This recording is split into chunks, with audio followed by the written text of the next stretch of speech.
we can go on our discussions from yesterday, or if somebody wants to present something else, it's also possible. One of the issues that they discuss in the other groups is about the special issue. I don't know if you heard yesterday, or I'm not sure that they discuss about that, but there will be a special issue coming out from this workshop. Usually it's done from a Melody and Alliance workshop. We are in touch with several journals. I think a journal where Prakash is an editor. I don't remember the name, but it's a high-ranked level journal. So if you are interested, you can submit something, either the topic of your presentation or everything is possible. In the other groups, they are discussing that because they have divided in small groups addressing parts of the reviews to be done. As discussed yesterday, the subject is really large, and there are parts of the literature that needs to be re-investigated, and needs to go back to sometimes old papers. So they are discussing of taking in charge some parts of the review and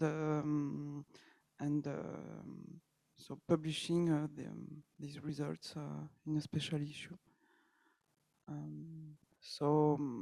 For the moment, I don't know what will be the deadline of the papers, but if it's supposed to be following the workshop, I think it's maybe perhaps maximum 2 years, but even before, even perhaps 1 year. So we can discuss that also today. So what we said yesterday, we go through the questions. We also need to address some definitions and to try to come out with our best definitions of transgenerational, heritable, multi-generational effects. And so if you want also to discuss the content of the special issue, it can be done today. What do you think, Christelle, about this special issue? Do you think that we should propose a common article about the question, for example, the different question and the different issue? Yes, I think that based on our notes during this workshop, we can, based on our notes during this workshop, I think we can start to write something. A sort of position paper on transgenerational effects in the biota. What do you think? Paper like this, maybe try to write down what is a transgenerational paper, what you should expect as a result in a transgenerational paper, something like that. About the only trans or trans and multi. Yes, just to make everything clear. Do we think it could be? Oh, sorry. Sorry, maybe it could be two different things when you look at effects on organisms, or when you look effects on populations. Maybe it's two different things. For example, I don't know. Sorry, Cyan. No, it's okay. I was just going to say, I think maybe one thing we could do is keep it simple and just simply define, in a radiation model, what is transgenerational, which generations are affected, maybe something like that to set up, eventually when we do the full systematic level review, then we'll come out with all the information. But maybe we could just set the stage and say, non-human biota have been missed prehistorically.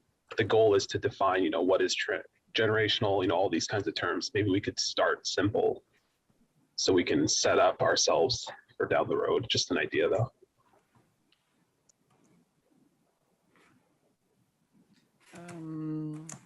Perhaps also we should discuss that, perhaps not today or during the workshop, but with the other group who is doing also a review on transgenerational effects in animal models, in humans, in animal models for humans, because Aidana Amrenova, who is the other mentee of the TG121, is beginning a systematic review on transgenerational effects for humans, including toxicology data on animals. So they will address only mammal studies, but we will have some common points with them because mammals are also in the in the wide environment. So it's something that I began to discuss with them yesterday. But we will organize a meeting after the workshop with, I think it's before the summer. So I will keep you informed if you want to participate. But the idea would be to address only mammals in laboratory control conditions, and the idea is to start the systematic review in parallel to exchange the different keywords and systematic review strategy. To have this global review with only the titles and the abstracts. And then when we come up to the second turn, when we have to go and read the important papers, then we really need to discuss, to share the papers.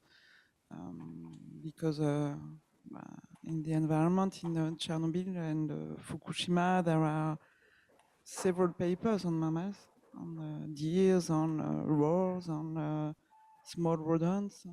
So it's something that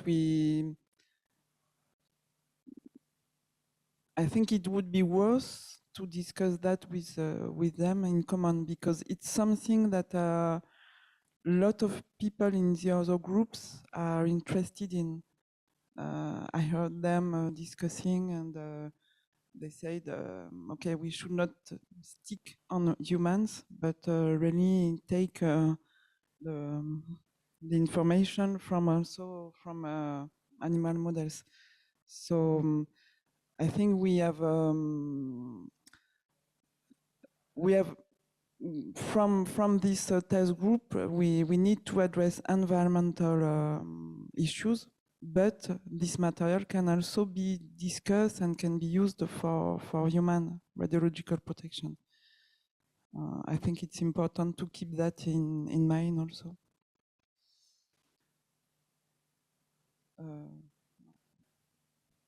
Maybe in the review we should add something how to go from the laboratory condition to the field. It will be complementary of the other papers. It's one of the questions that we have to address today. Could somebody share the questions as yesterday, or I don't know if you have the questions. Yeah.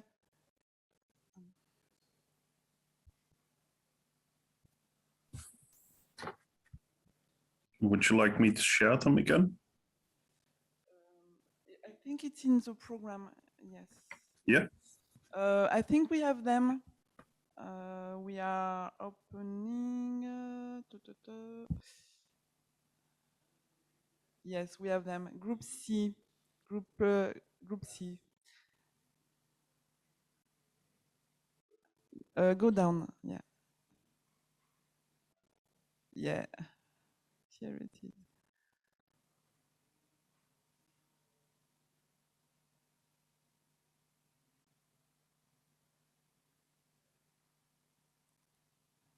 It's okay? You see them? So, Do you have something to present in the plenary session, Christelle? yes, I prepared some slides for tomorrow, but I left some some space to to discuss on the conclusion on our discussions. So also, if we have some time today, but at the end of the day, we can go through the slides and complete them. Yeah, it's best for me. I won't have to work on it this evening. Okay. I just wanted to let you know that I won't be able to participate in the last bit of today, and tomorrow I won't be present. Yeah. Okay. So yeah, so we can try to perhaps to structure the discussion for tomorrow, today. Start to perhaps to have at least a structure of the report of our discussions, such that you can see them. Paul. Paul, do you know if somebody, you or Nell, or would be interested also to participate to the review for the TG on plants? You don't have to answer now, but it's something I was thinking also. Because plants are very specific, and I'm not sure that I have the skills to do a good review on it. I can have a look around in our lab. I do know of a different PhD student who's going to do something similar to what I've done with Lemna. Yeah, that's multi-generational, not transgenerational, but maybe you'd be interested in cooperating in writing something. Okay.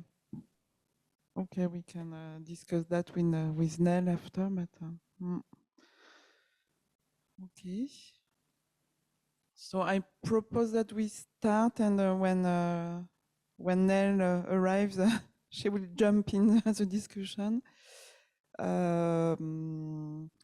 So we began to discuss about field and laboratory studies.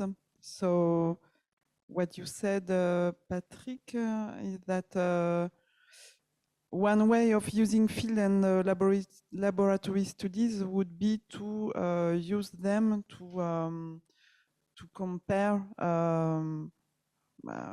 the translational effects in model in animals for environmental and for human toxicology. That's it. Yeah.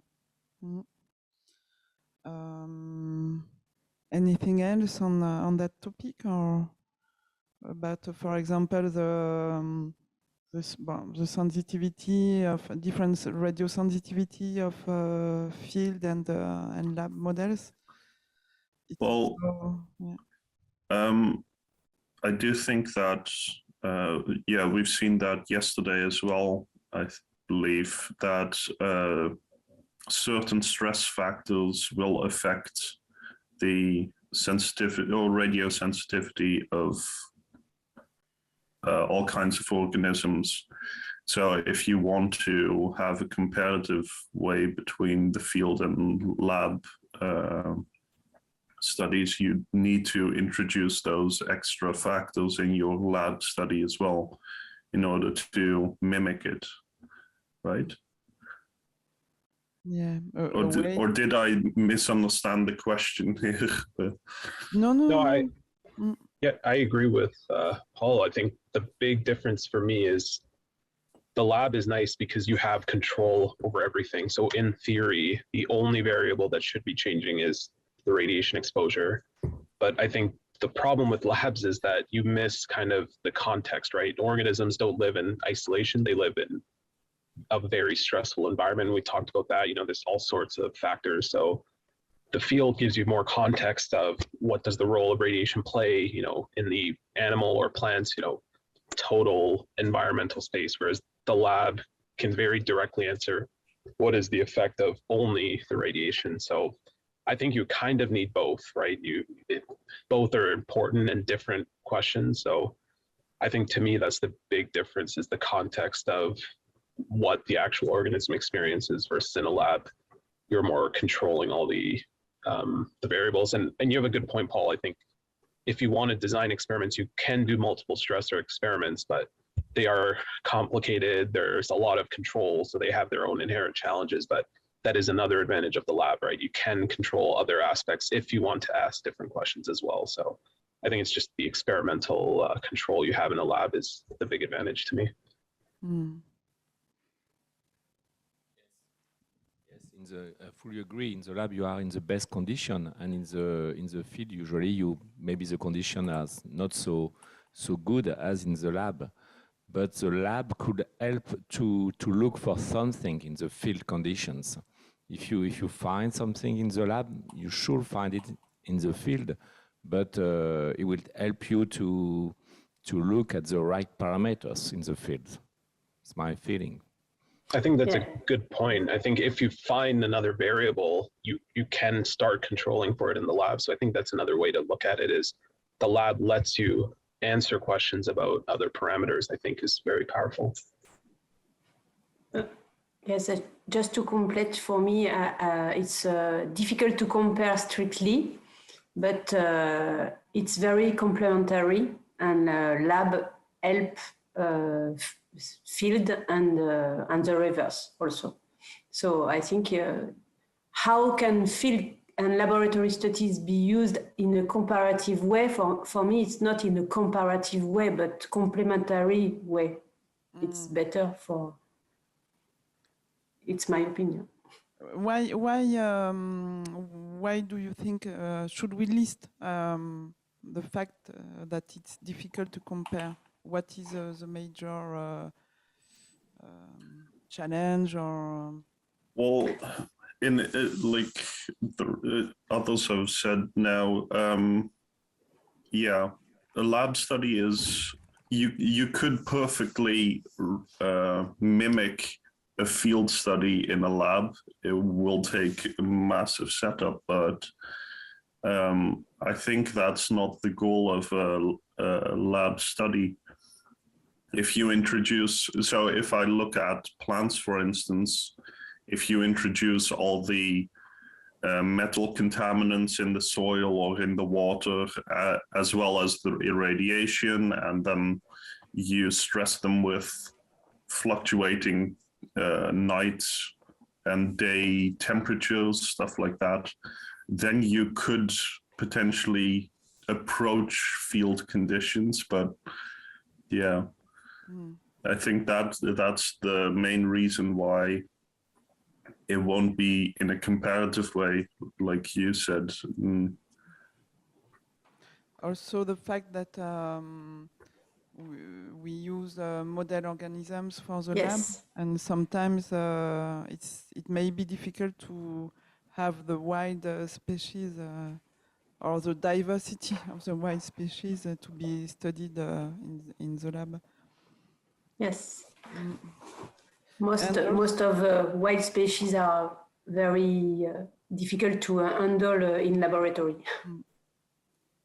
Yeah, and this also adds the fact that microbiome changes will also be important, because in the field you'll have other interactions which could potentially help. So. Yeah, it's a good point. Yeah, it's something that came out from the discussion yesterday. The impact of the microbiome on was it on cancer.com or on cancer.com? Yeah, and it's something that is not so largely studied at the moment for the environment. Also, something I was thinking, perhaps in the field, it's easier to identify multi-generational effects. than transgenerational effects, but it's a context where you go after an accident and you have so many generations, and so it's a good it's a good field. It's a good place to study quite easily multi-generational effects, even if the interpretation is sometimes tricky. But yes, but you need to follow so many generations to get the beginning. And it's not. I'm not sure that it's easier, but it's easier to analyze the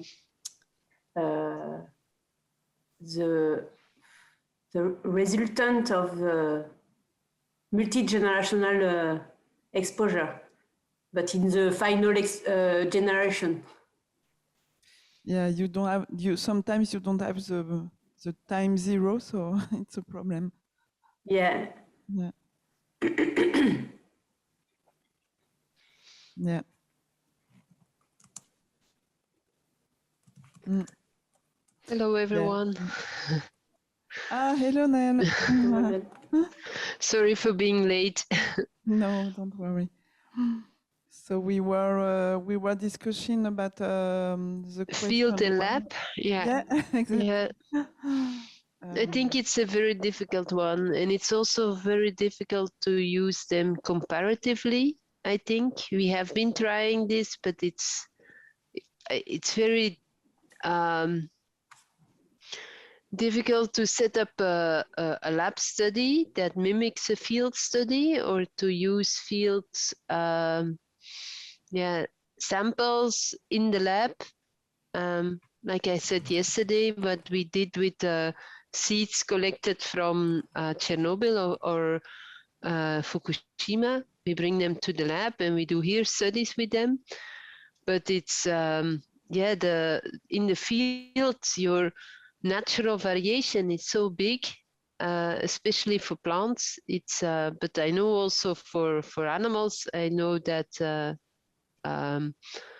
there's this study of Baker where he looked at mice, and at the end it was just natural variation, where he thought it was a study in Chernobyl. So yeah, it is. Ideally, the field is like you said, a perfect lab where you can do multiple generations and have a long history of radiation exposure, but it's not evident. I think. Yeah. So what we said is that it's more a complementary, two complementary ways of studying some issues, but not really a real comparison. Yeah, I think so too. Yeah. Okay. But I think it is needed to have the field as a. I think field work is essential in the end, because if we would base everything also for our radiation protection purely on lab studies, you don't know whether you will in the end still are still, whether it's still realistic and environmentally relevant what you're doing. So I think the field is very needed. It's complementary to epidemiology in a certain way. It's our way to do epidemiology. Epidemiology, that's. And it's a kind of validation of the marker that we find in the lab. Okay. Christelle and all everybody, I'm sorry, I have to go and pick up my daughter at school. I come back very, very quick. Okay. Elle vient de finir son oral de brevet, c'est ça? She didn't even hear it anymore. She was already gone. He's in the same school as my son. Okay. Okay. So shall we move on to the other question? Even if yesterday, I think that we have addressed several points in question 2 and 3. Yeah. I don't know Yeah, if I think, cross species, I think we discussed a lot yesterday. I think it's very valuable to do this, and we can learn a lot from it. Is there a best suited model organism to study? We have not really discussed that already, I think. But one small thing that I thought of yesterday for cross species is, I'm not sure if it really matters, but between different species and organisms, they have pretty broad ranges of radiosensitivity, like we were talking about, even in plants, right? yeah, The seeds are very resistant versus other aspects are not. For some of the other like models like tardigrades and even C. elegans, they're very resistant, right? You like some of the effects aren't seen until 10, hundreds, even kilograde for some yeast and things like that. So do we think that such a pretty broad range of radiosensitivities is an issue if we're trying to compare, say, a worm to a higher order organism? Yes, I think it's needed in any way to have a representation of the wide diversity of the radio sensitivity of the different models for the environment. yeah, that I agree upon, and I also think it's. I think the basic. I think it's there are two things that you have to separate. It's one is what makes an organism more or less sensitive, or what makes a certain life stage more sensitive, and that we can learn a lot about by doing comparative studies, by doing cross species studies as well. For plants, indeed, as I said, yeah, there's certain life stages, there's certain parts that are more or less resistant. You also have plants that, like Arabidopsis, like I said, was very resistant, but on the other hand, the pine trees, for example, they're almost as sensitive as humans. So they're in Chernobyl, in the Red Forest, because of the high dose in the beginning, all the pine trees died off. So pine trees are yeah, the range of sensitivity in plants is enormous, and nobody at this moment can say why a pine tree is so much more sensitive than, for example, a birch or an oak or a herbus plant. So yeah, I think somewhere it's the cross species sensitivity that will learn us the cross species comparison that will learn us a little bit about why some organisms are more sensitive than others, and which in the end will be very interesting to knowledge to have in order to be able to do a good radiation protection of the environment. I fully agree with you. Nelo. Cross-species comparison could teach us a lot about radio sensitivity, different radio sensitivity, and also can teach us a lot about what are the most sensitive life stages. Cross species should be the same between species. The sensitivity of the life stages. That's what I'm thinking. Sorry, I Yeah, they're cleaning the window here.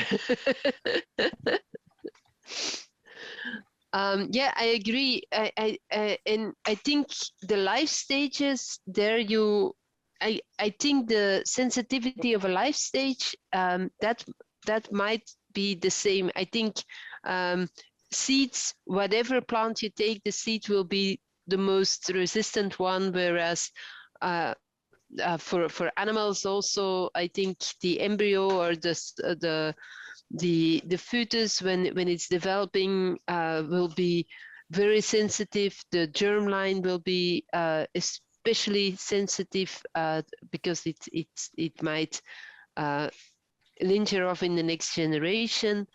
That I do think as well. Yeah. But then what I wanted to say is so that you have one part that's the sensitivity, what makes a species, one species more sensitive than another. It is also very important to realize in an ecosystem which is the most sensitive organism, because finally if you have a, for example, if you set your radiation protection levels at a level that you say, okay, here we only 5% of the species is showing effect, yeah, but the 10 microgray per hour, for example, that is there now. But imagine that the one species that does show an effect is an essential one at the bottom of the food chain. Yeah, then the whole food chain might collapse.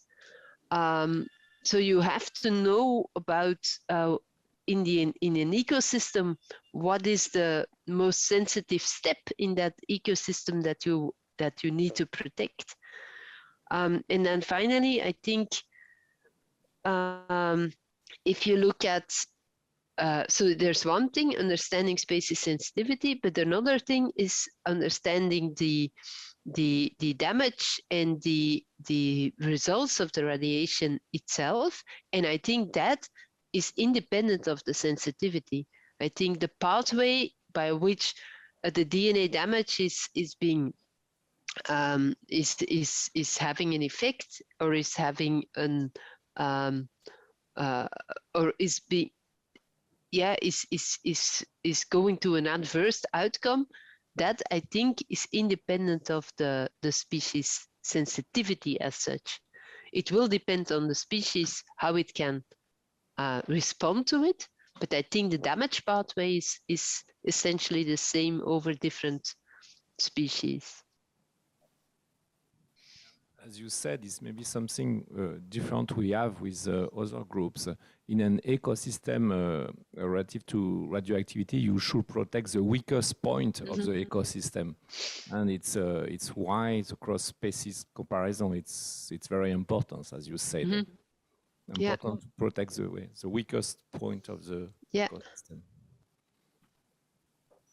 It's something that we should keep in mind during our discussion, because as we are at ICRP, we should underline some issues related to the environmental radiological protection system. So I think these two ideas, that the use of AOP could also be of value to understand the mechanisms of radiotoxicity. Yeah. And also the fact that we need to protect some critical. But I think that in the system, the way it's considered at the moment in the system of radiological protection, we have more or less we have that idea, because we have this. I think it's a three-step protection. So you can have a global. You can consider the global effect by measuring the ratio between DCRL and exposure situation and DCRL, and then if you see that the risk ratio is rather high, you have to go to more detailed steps where you consider the critical species in the environment. But it's something that can perhaps be underlined again, because so in the TG99 we have it's the TG which is focused on the radiology environmental radiological protection system. We have calculated new DCRL by gathering the last literature from Frederica database.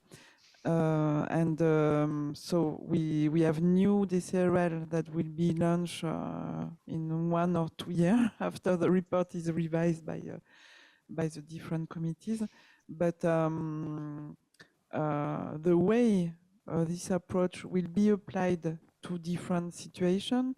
So existing exposure situation, emergency, or planned exposure situation.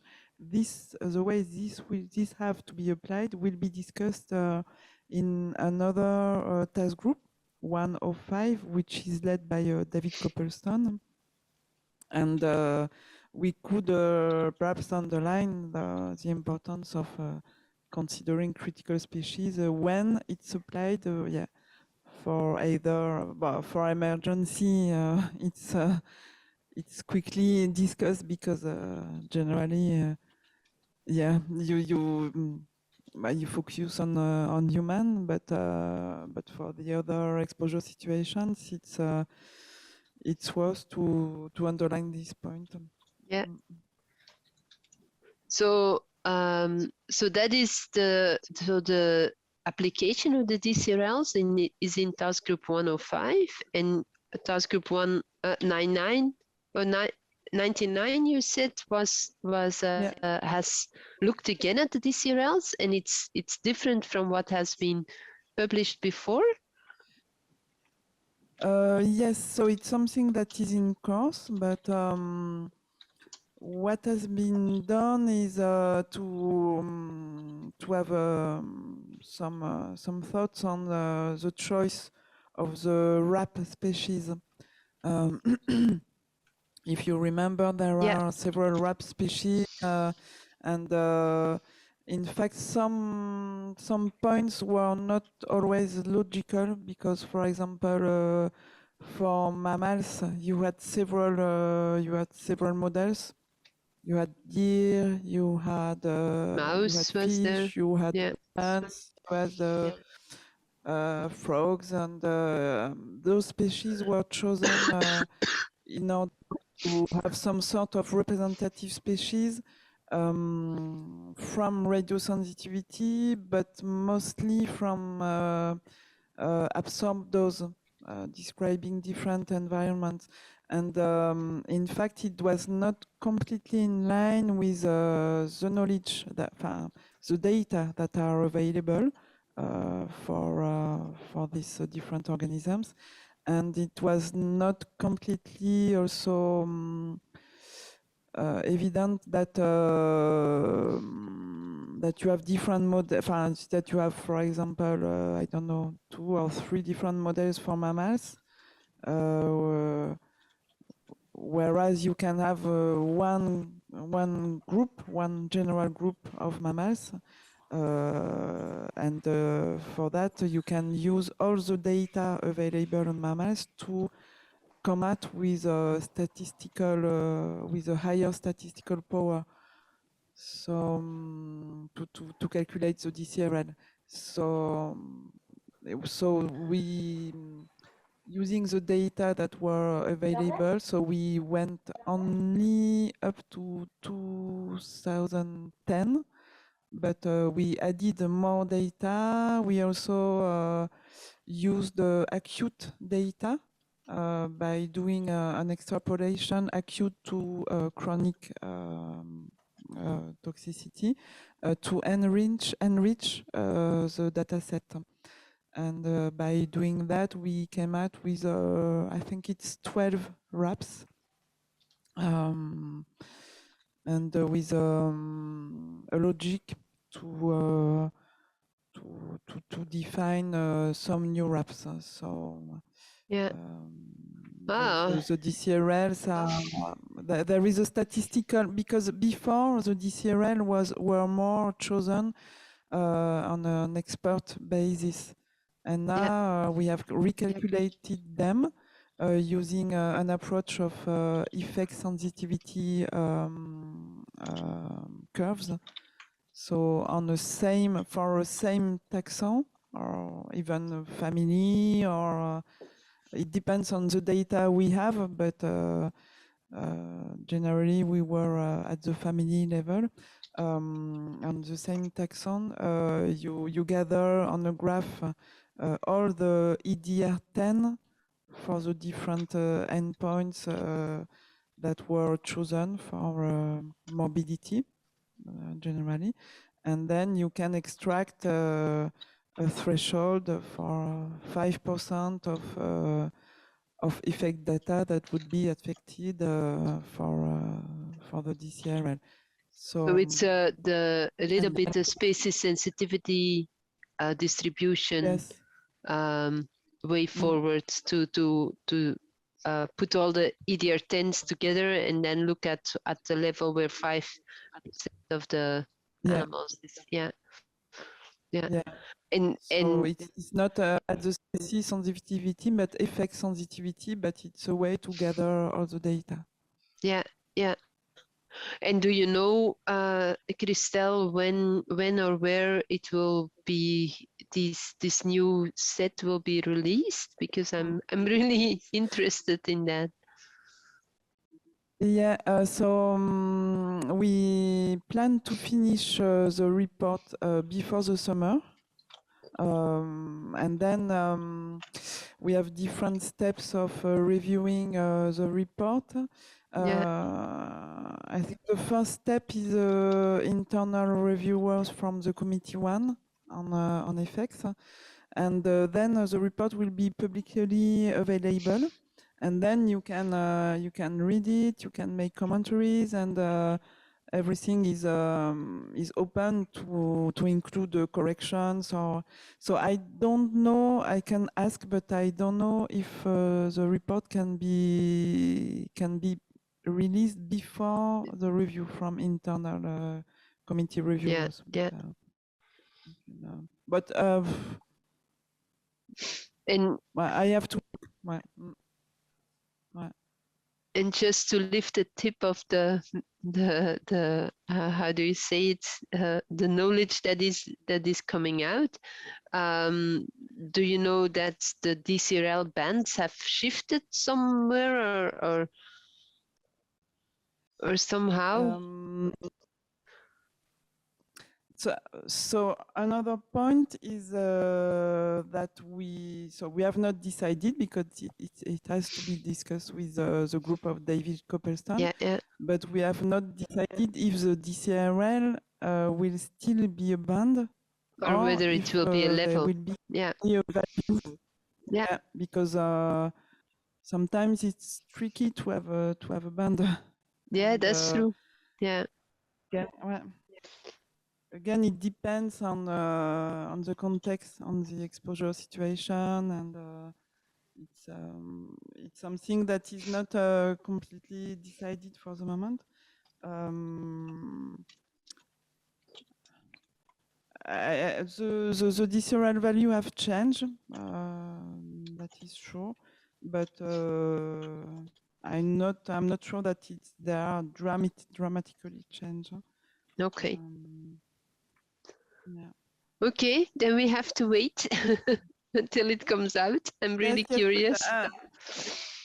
Yes, I can have a look on some presentations that I have, and see if I can show you some points. But okay. I will. But I will. Yeah. It would be nice, Christelle, if you have the information that you. I would really appreciate it to have it as soon as it's publicly available. That would be really nice. Yeah. Yeah. No, and your input on on this report will be very important, I think. Yeah. Okay, so I will keep in touch on that for point. sure. Yeah. So is there a best suited model organism to study? Maybe this fits the discussion that we were having, fits in it. Yeah, it is difficult to find one or 12 wraps, like you said. What do you choose? Why is a model organism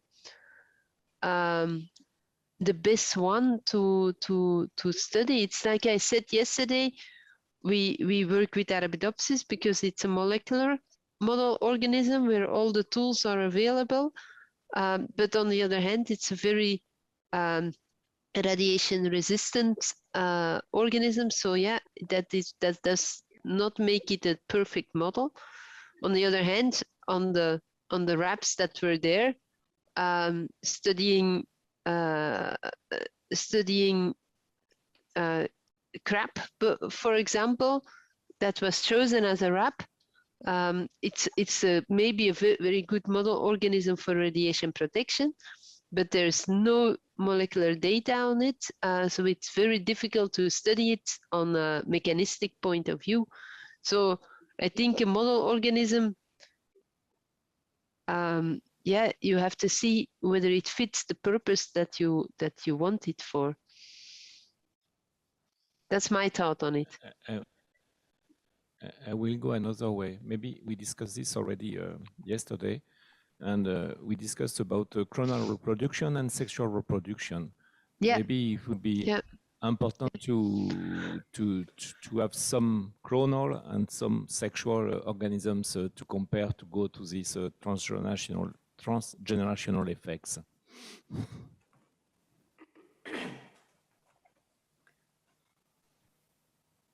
Yes, and also the position of the species in environment is crucial to consider, to be sure that that it's relevant to study it. But I think there is no, for me, the answer to the question is there is no best suited model, but several one to be representative of each compartment of environment from a point of view, and also to be a representative of different mode of reproduction, as told Patrick. If reproduction is the sensitive endpoint, and also it's important also to have some representative from different compartment of environment and trophic levels. Chain. Yeah, I agree, Sandrine. And also different sensitivity, but it's it's very complicated, and model species for me are very important to find some mechanism and to understand the result and the effect, but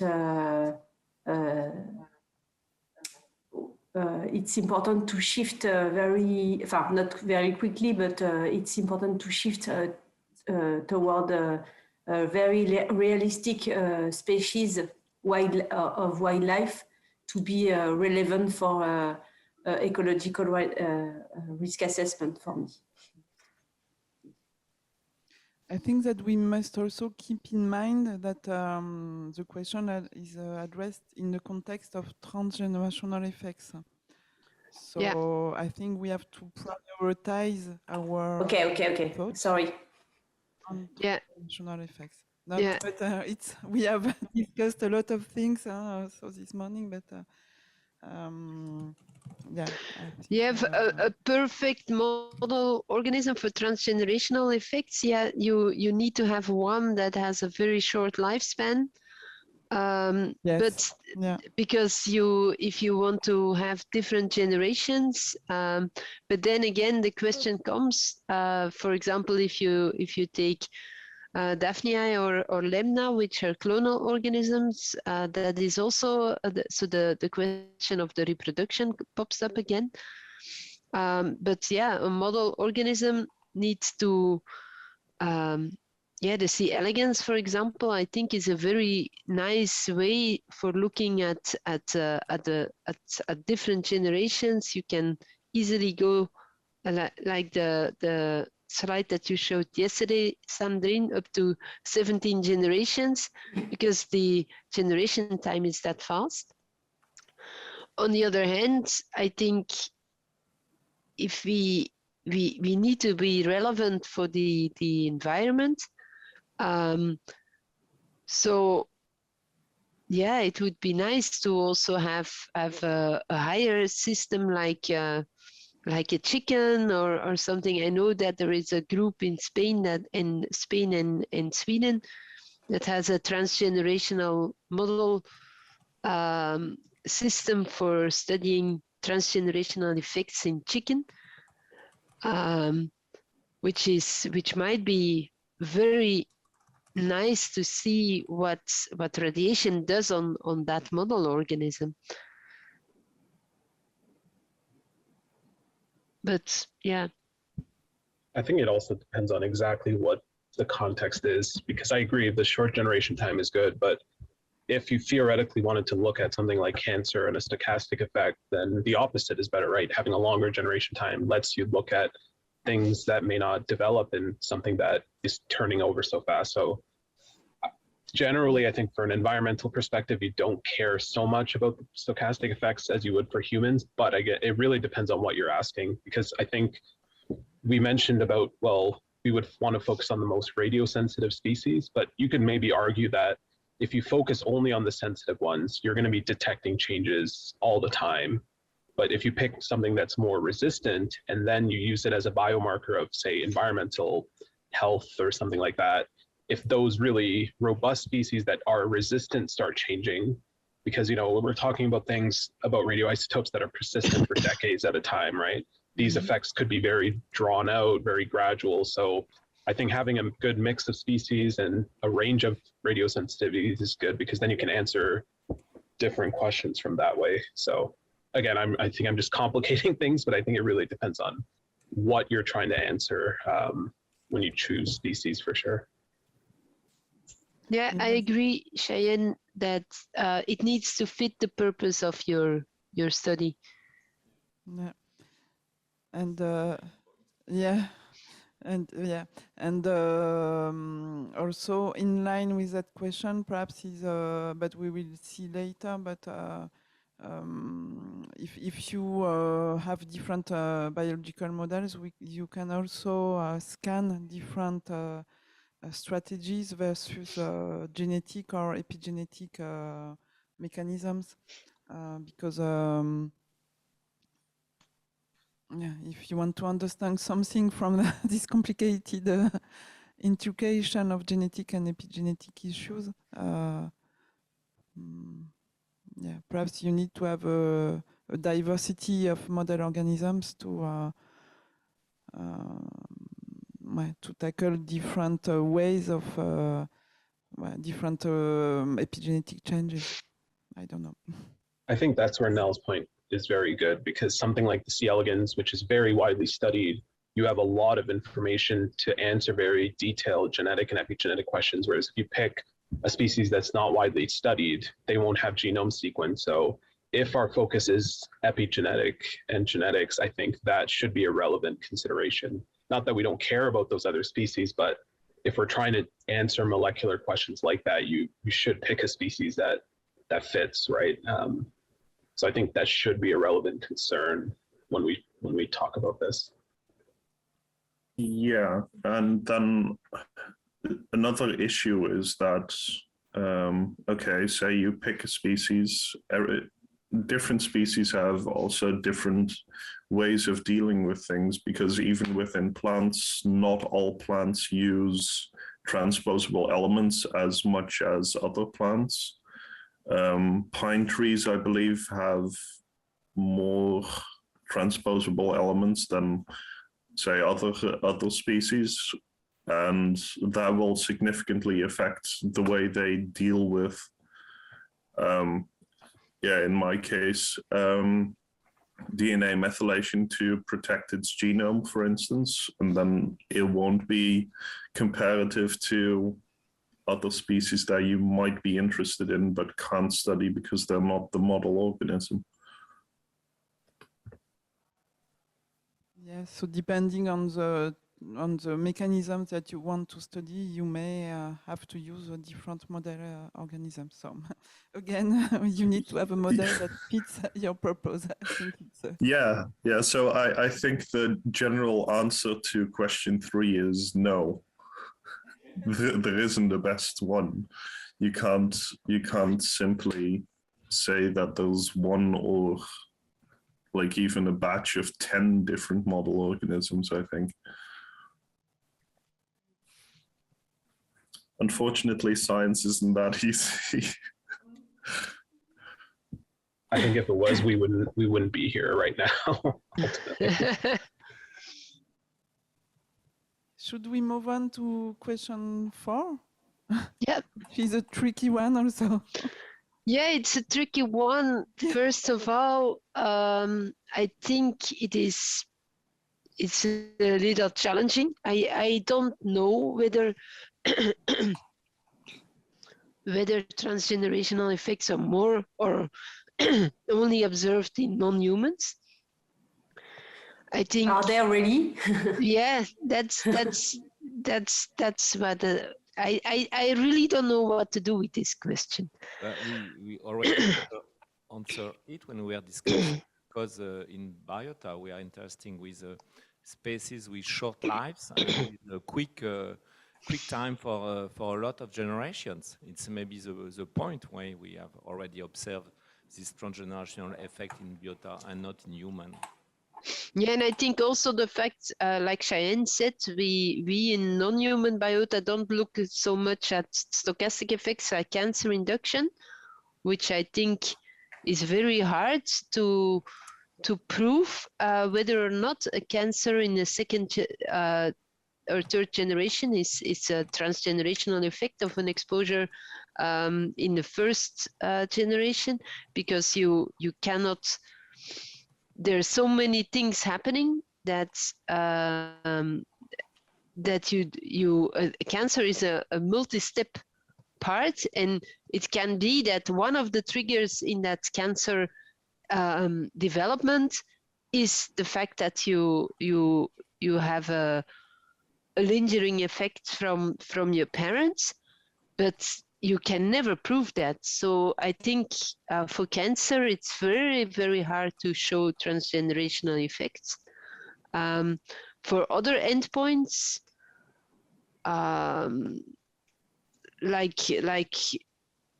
phenotypical endpoints, like lower body mass,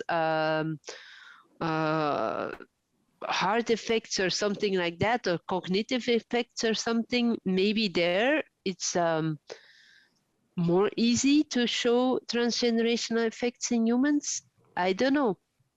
I really don't know. Now, is it possibly because it is a stochastic endpoint that you know that, 3 generations later, if you see something, you have more confidence to say it was due to radiation exposure, unlike something like cancer, like you said, which is so multifactorial. Yeah. To be able to conclusively say that is extremely difficult. Like maybe that could be one aspect of it, right? Is by definition that deterministic effect needs some threshold. So you can use that threshold information to try to kind of see if you can say the radiation did it. I think that's a very relevant point, because that's also a challenge of studying things like cancer. Is it is stochastic, so it is complicated. It is very complicated, but I don't know. I don't know whether the deterministic effect thresholds. That I'm not. I don't know. The whether we need a threshold for a deterministic effect. Yeah. I think it's like you guys also say. I think it's just a lack of sufficient data, plus the fact that humans, we influence everything. So let's say you do have certain symptoms coming up that could possibly be the result of something that happened in your ancestors. We might be treating it without actually knowing that it might later on have an effect on what cancer development or whatever. I think purely because humans are humans, and we treat them in a different way. That's the reason why you can't properly study them. And I so without sounding weird and non-ethical, but I do think that's the reason why we don't have sufficient data. We influence things. Yeah, we influence the health of the humans a lot. I think there you have a point. So the normal lifespan or life expectation of a human is anyway shifted because of the. So it's very hard to study transgenerational effects because, yeah, we are not going. We are constantly. I think our original lifespan was around 30 years.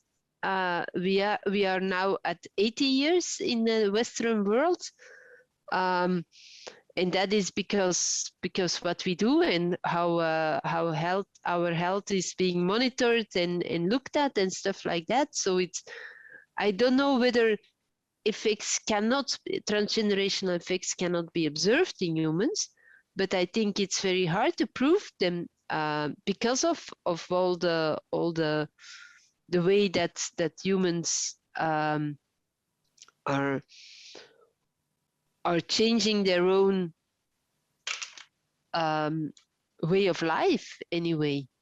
Yes, I think humans, we are more like living in a lab now with better food, eating houses and so on, and not anymore in the field. Yeah. It's come back to the question before. And what I think about transgenic effects observed in biota, it's maybe because we are following over generation only one single phenotype. And in I don't know, weight or color or whatever, something, we're following this over generation. And in human, you don't do this. It's Yeah. I think also you have to be realistic and say technology has helped. You know, the cost of running these very expensive assays historically, you would never have just financially been able to even think about doing it in humans. So who knows in 50 years from now if doing a full transcriptomic screen is as simple as swabbing my cheek and putting it on a stick, right? So I think who knows where technology will go, but I think that's a realistic limitation for doing epigenetic studies is the infrastructure, the money, all those things are realistic costs that go into those kinds of studies. Yeah. Yeah, although I heard yesterday in one of the presentations, they were talking about doing whole genome whole genome sequencing on different generations on certain cohorts. So I think I don't remember which cohort it was. I think it were the bomb survivors, if I remember correctly. Yeah, there is a lot that can be learned from these kind of data, but even then it's yeah, we also don't stay in the same habitat. We move around. We're exposed to a lot of things. It will be very tricky to have a good sample set to prove transgenerational or epigenetic effects induced by radiation in different generations in humans because of that. So but I don't, that does not exclude that they exist. I don't argue they don't exist. I would argue they do exist, but to be able to conclusively tell you what caused those very subtle changes is the really difficult question. So yeah. I think that's always the challenge with humans. Because even, you know, the best design occupational cohort study, something as simple as the healthy worker effect bias is there, right? So yeah, I think I like that analogy. I think we are our lab mice. We're fed when we need to be, we sleep when we need to. Everything is kind of catered to our needs, and in a way, we're not in a lab where there's all these other factors to consider. So I never thought that until now. Yeah. No, me neither. And on the other hand, we are the lousiest lab animals ever because we do everything that as people drink coffee or we some people smoke things like that. So although we have all the resources, we still behave we don't behave all in the same way. We are not all fed in the same way. Luckily, but But you can also study the effect of tobacco on mice. Yeah, that's true. It's something that is it's well it's strange, but it's like that. And yesterday also, I think that we discussed about Oi, sorry, I don't hear you anymore. Christelle? Yeah, I don't have any sound either.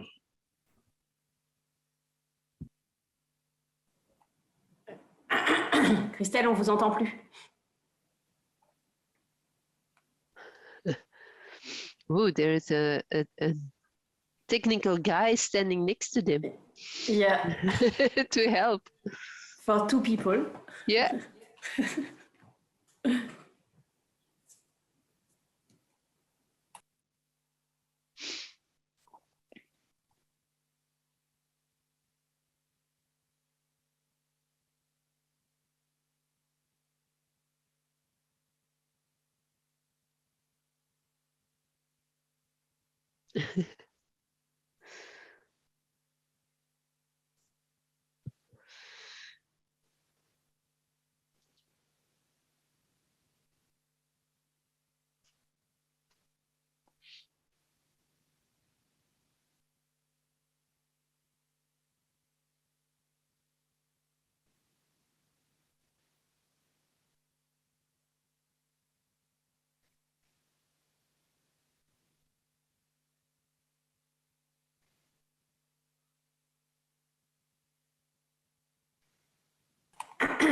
Microphone problem. No Yes. more battery. Oi. So I think the guy is gone Looking to, for- to pick up another one. Okay. Patrick told me by Okay. SMS. Or maybe he's gone to a shop to buy some some batteries.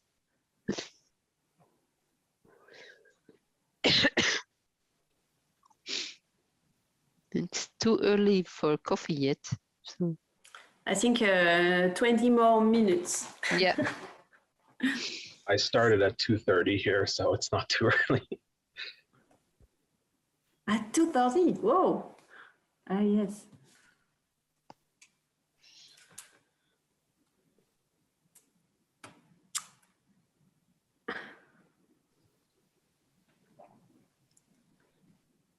Did you read the abstract, Nell?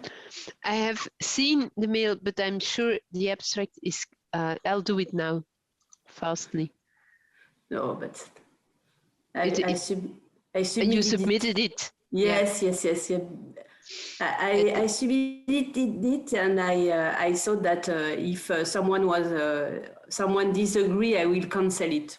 It's Okay. easy, I think, but nobody.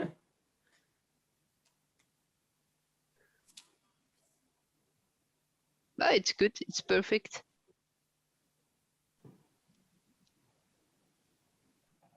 Yeah.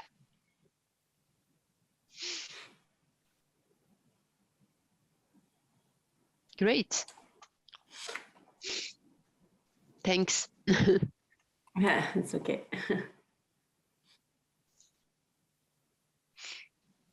Perhaps we can carry on the question 5, starting the discussion, no? Yeah, which is the question 5, because I don't have Ah, okay. the slides here. Wait, I have them. Okay. What kind of design and approaches are needed to analyze transgenerational effects? For example, should omics and phenotypic endpoints be studied in priorities? Should the exposure mimic in situ situation or rely on targeted exposure such as egg microinjection? What life stage should be first considered? Yeah, it's a long question. Yeah. So I think it's multiple. So what kind of designs and approaches are needed to analyze transgenerational effects? That's The general question is that one, and examples are given in the Yeah. following. Yeah, I think it's obvious that we need. I think for me, it's important to do multiple biological levels. Approaches. So, yeah. I think it's not only because it's a way to do the AOP, but also because the you need to make the relevance. If you only study the induction of a certain microRNA, for example, or a histone modification or something like that, it will learn you a lot, purely fundamental science. But if you want to put that in a framework of radiation protection, you need to link it to the other levels of biological complexity. Therefore, I think it's very important to have the different endpoints. Although I think the omics and the lower the mechanistically more molecular or cellular levels are very important to learn about the mechanisms. And now Christelle and Patrick cannot argue against us because they cannot say anything. Yeah, They hear us. In fact, they propose to do the coffee break now and That's to also start good. again at 10:45. Okay, that's maybe a good idea. Okay. Okay, great. Is it okay for everybody? Yeah. Okay. Okay. So see you at 10:45. Perfect. See you then. Bye. Bye. Yeah. Okay, so you had a nice coffee break. So we move on to this set of questions, which is quite technical. So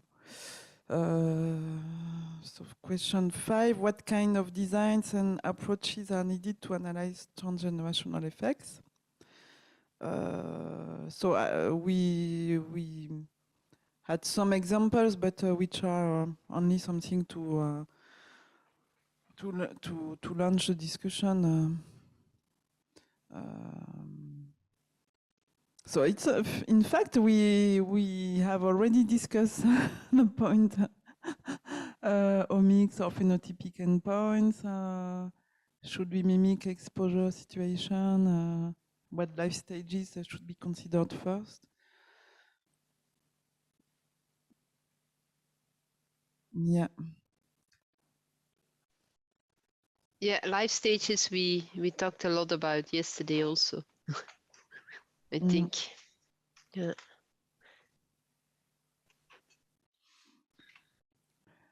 In fact, in this question, it's really related to transgenerational effects, but we don't address multi-generational effects. So perhaps a few words on. Perhaps it's the moment to also discuss about the definitions. I think among our group, the definition that I presented yesterday, they were taken from our publication. So I don't know if everybody agrees on this definition of transgenerational and multi-generational effects. I think for the multi-generational, if I remember correctly, you said that that the exposure was there constantly over the different generations, and that is something where if you see the setup of Paul yesterday, we also described that as multi-generational. It's the same exposure recurrently coming back in every generation, but it is not chronically there for the whole of the lifespan. There, I think that I don't know whether you would call that multi-generational or not. It's multi-generational exposure. Yeah. And I think we have to you have one side, you have the trance of multi-generational exposure, and trance of multi-generational effects is something very different. But if you then see, Patrick, if you then see an effect, you wouldn't say that it's a multi-generational effect. Of course, yes. But you could have transgenerational exposure and multi-generational effect. Can you give an example of that? You have an exposure only of the F1, and then you cancel the exposure, and you can still have an effect over generations. Yes, but then it's a transgenerational effect, not a That's multi-generational effect. Okay, I was wrong. Okay, now it's clear now. Yeah. But for me, that was the only thing, Christelle, in your definition yesterday, that you said that for multi-generational exposure, you needed the stressor to be there constantly over the whole generation and over multiple generations. yeah. And that is not how I see it, but I want to have your view on it. For me, I have I have the same definition as Christelle. It's what I shown on my slide also. Multi-generational exposure is on multiple generation, but chronically continuous. Yeah. Yeah, sorry. So I agree with Naila. Yeah, it's my project. So because it is the same kind of exposure in every generation. So it's sort of as if it's a seasonal thing. You have temperature fluctuations over multiple generations, and that's also a multiple generation exposure to that kind of pattern. It's not a constant necessarily. So no, go on, Cheyenne. just I guess maybe a quick example can clarify this. So if we're dealing with mice, let's say I have my F0, the parent, I irradiate it acutely with, say, a 1 gray dose at some life stage I determine. So it's a single acute exposure at one point in that mouse's life. I breed that mouse, it will generate its F1.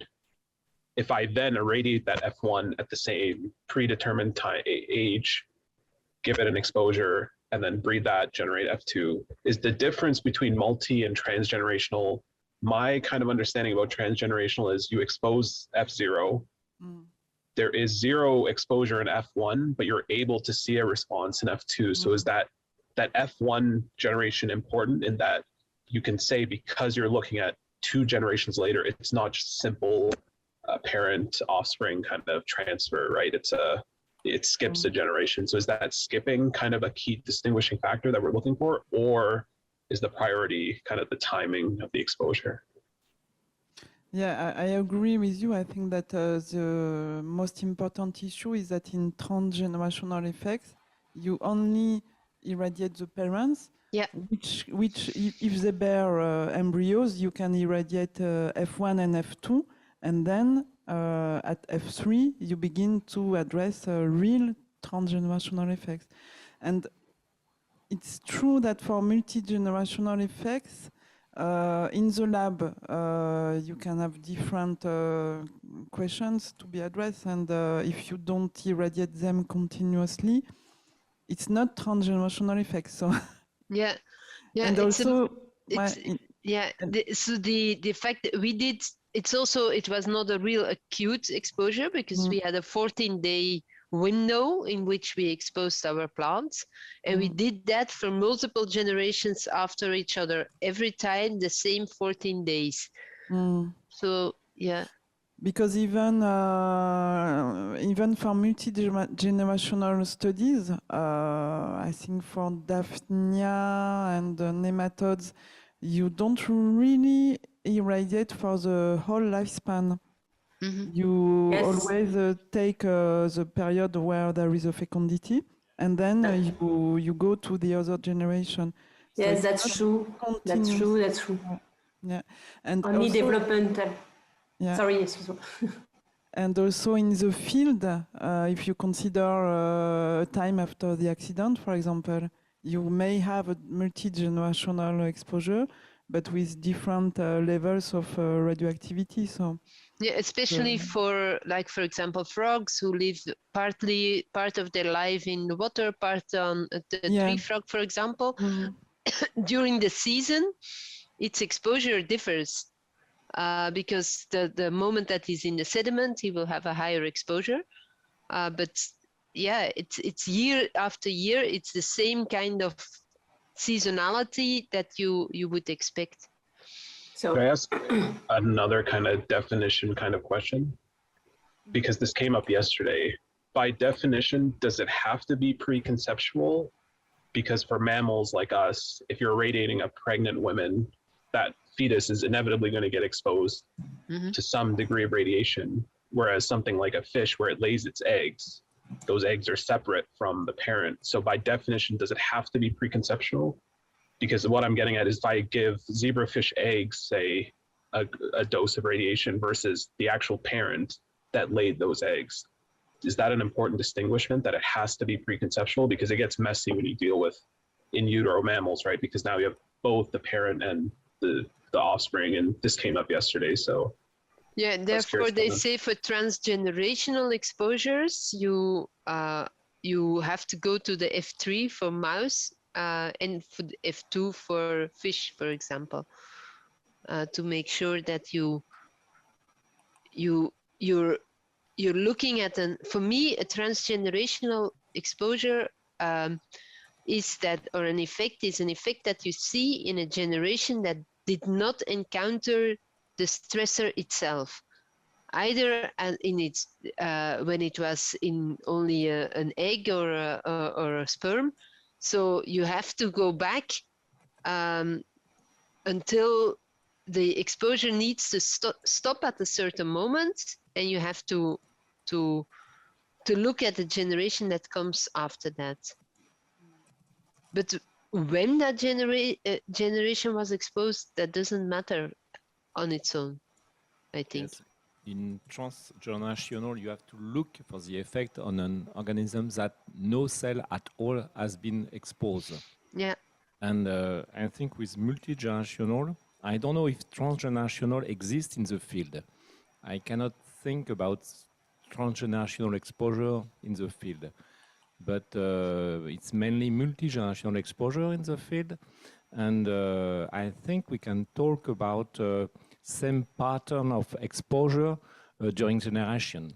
It will fit with your design experiment, Neil and Paul. Same pattern of exposure over generations. Doesn't have to be continuous, could be continuous or not. Mm-hmm.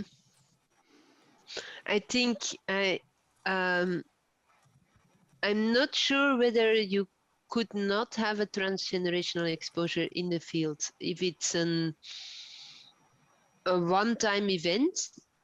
Then you can have the offspring afterwards that has not had that exposure itself, but only the parental generation. Or when you have a migrating organism that migrates away from the field, but still that the offspring of, for example, I can imagine that mouse that are in the field at a certain moment, if they migrate away, then yeah, then it's transgenerational.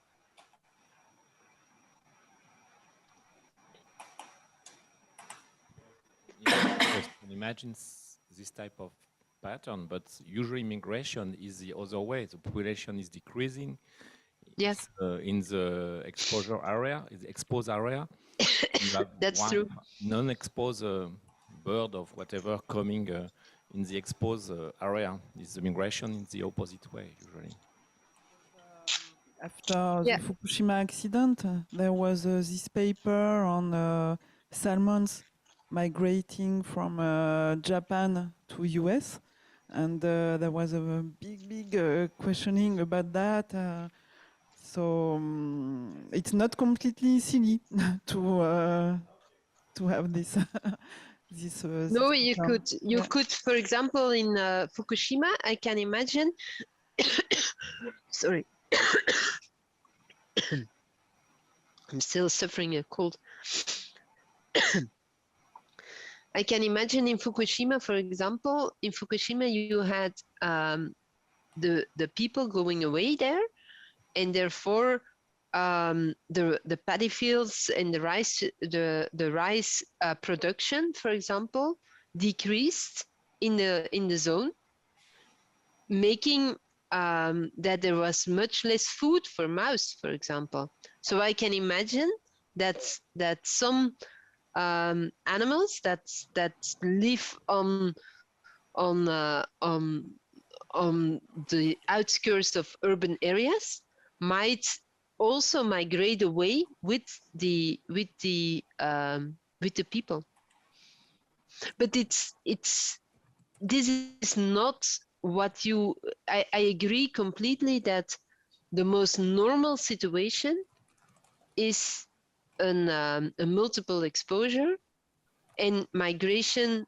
If migration happens, it happens because a population is declining and it migrates from out of the zone into the zone, I think.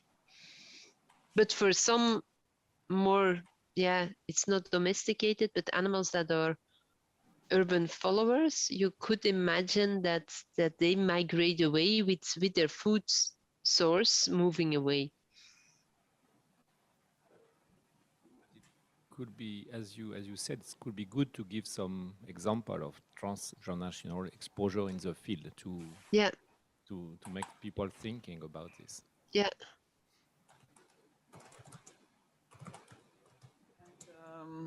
I don't know. I'm thinking loud, but also comment dire? Is there a reasoning to study also transgenerational effects? Because during multi-generational effects, we could have an addition of transgenerational mechanisms and multi-generational exposure. I don't know if I'm clear, but perhaps it's different mechanisms. Because in transgenerational effects, it's useful to depict, for example, epigenetic mechanisms. And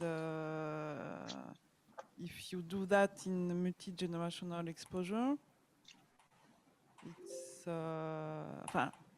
in fact, the transgenerational scheme was very often used to catch the epigenetic mechanisms. Mm-hmm. So it's a sort of mechanistic approach to decipher the different pathways. It's not yes, for me, but it's to understand. For me, this is the main reason why studying transgenerational effects. It's to decipher mechanism and to understand what happened. But multi-generational effect is more realistic in the point of view of environment. Yeah, for non-human biota. Yes. Yeah. And also, if you want to study the recovery of populations, if you have a very acute exposure, then it can happen. For example, in Rhone River, a few years ago, After release. 80 kilograms of uranium that have been accidentally released. So then uranium is very rapidly chelated to organic materials, and so the peak of contamination is short in time. So it can also happen in accidental situations. Yeah.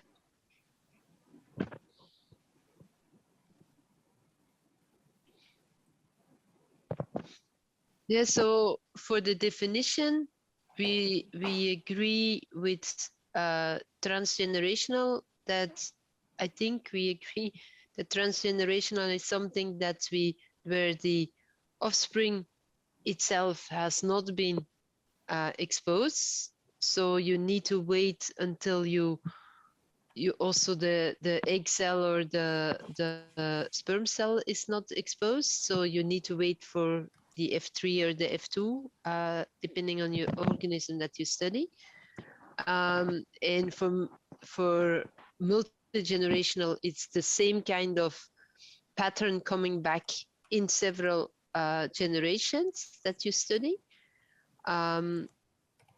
like Paul did, for example. And both are possible in nature, I think, but the most common one in nature is a multiple generational exposure. Is that what we came up with the Yes, six of for us? me it's okay.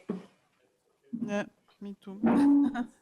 But I will, yes, I will add a notion of duration for the multi-generational exposure, because for me, I'm not sure that if acute exposure happen. Yeah, it's a chronic exposure. A chronic Yeah. exposure, but therefore not the whole lifespan. It can Yeah, be that's part of the lifespan. for me. It's better, but because if it's acute, repeated in a multi-generation, it's not quite the same. But Yeah. I may be wrong. No, but I agree with a chronic exposure, but it doesn't have to be the whole lifespan. Do we think the human mammal side of things would disagree with that? Because for human exposures, you have to consider acute, right? I mean, Yeah. that is a realistic scenario that you can't avoid. So I feel like their question to us would be, is that for non-human biota? Should we consider single acute doses in humans? That might be something that comes up. I think for the transgenerational, you can look at acute. It's the transgenerational, I think, is more, you would, for humans, an acute dose could be, for example, that you are irradiated because of cancer treatment or for a medical scan. And it is important there to look at the offspring, but it will not be so that the offspring is being exposed identically compared to the mother or father that had the treatment, I think. If I express myself correctly. Yeah. And for humans, so you could also consider chronic exposure for highly naturally contaminated Areas. environments, Yeah. such as in India and. Yeah, or even closer by home. I heard a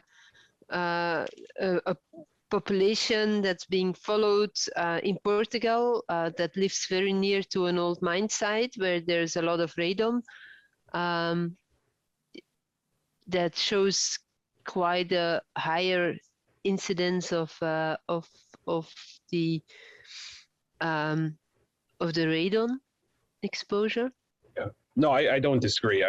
So how would we answer a question of, say, a parent goes in for cancer therapy, some kind of radiotherapy, they get an exposure, it's an acute exposure that is single, say their child down the road, that child gets, cancer therapy as well.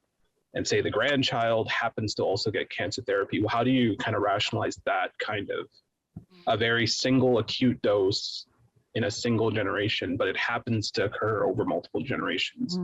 Or is just that a very obscure scenario for a human that we don't really consider, right? Like normally people don't think about my hypothetical grandchildren getting a scan, right? That's an odd way to frame it. Can we say multi-generational exposure? It's a chronic or acute pattern exposure coming back over several generations continuously or not? Then Yeah. we And rule out- without missing a generation is the key, Yeah. I think. Yeah. Okay. Yeah. yeah. I can Yeah. propose that and see. Huh? Mm. Yeah, I agree. Do we need to do other definitions? I think hereditary effects came up yesterday. Hereditary effects. What do we consider a hereditary effect? Oof. Yeah. It's genetic. I think we had the discussion at the beginning of the, of the task group. Because I think hereditary came more with genetic effects. Who discussed about that? It was Zenko or Cisco? Bon. It was.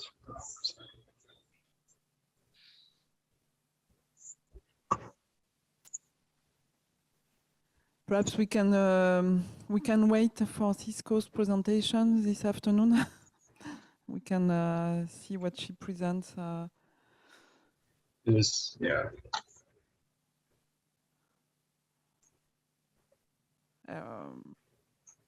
Except if you have, if you want to add something on that.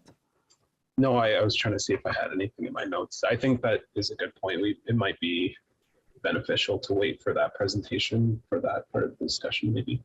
Mm. And by the way, we discussed at the coffee break with Cisco. So she will. Well, she thought she would come during the morning, so I'm not sure. But we also discussed about a common meeting with Group A, which was very interested to discuss about evidences of epigenetic effects in the biota. Yeah. So this could occur during this afternoon. Okay. 30 Yeah. minutes or 1 hour, yeah, a joint meeting with them. Yeah. Maybe just after the lunch or something like that, or Yeah, to be sure Yeah. that we can go on with our discussions. Yeah. Yeah. Okay. Should we go to question 6? Yeah. Which is also related to definitions, but this question was more about what are the important parameters to clearly define in an experiment to be sure that after that it's usable to study transgenic or multigenerational effects. So sort of keystones that must always be studied during transgenerational effects. Ah, Cisco. By definition, do we need 3 generations at minimum? Sorry? Because do we need at least 3 generations of study to count it as either multi-generational or trans? Because if you only have 2, I feel like that's not enough. Yeah, it's a good point. Yeah. Okay. So we can. Yeah, I agree, but it's not for all organisms that you need that. 3 generations, I think. Yeah, it's true. 2 to 3 generations, depending on the reproduction mode. Yeah. Ouais. Okay. Yeah. We were discussing the questions on experimental designs, etc. But if you want to share your presentation, it can be done now. Yeah. Yeah. Yeah. I don't know if it's on the SharePoint. It's okay, I think. Yeah. There are also the other presentations if you want to have a look, or perhaps you have had a look on the fundamentals of the spermatogenesis and oogenesis in humans and compared to animals. It might be, but probably you know. Okay, so I came to visit this group just to say a few words about the implications of epigenetics and inheritance of acquired characteristics to the evolution theory. So for a long time there has been the opinion that acquired characteristics or traits are not inherited. So the Lamarckian idea was that thinking about the giraffe neck, which was getting longer so that it could be inherited as trait. But let's go and see what the evolution theory says, and this doesn't work. Okay. Oh, did I go too far now? No. We also see your slides not in slide modus, we see it in presenter modus with the next slide next to it. Okay. So yeah, I think it's. But for me, my screen is big enough, so I can see it. It's no problem.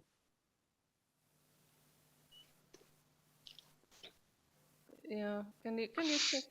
You know, because this is going very slowly. The changing the slides as well. So I don't know how many. Number one, what this is. Number 1, 2. Okay, there we are. Yeah, that's better. Okay. So about the adaptation to changing environment, let's see. I try to go to the beginning. Yeah, but start from here. So yeah, that was the next slide.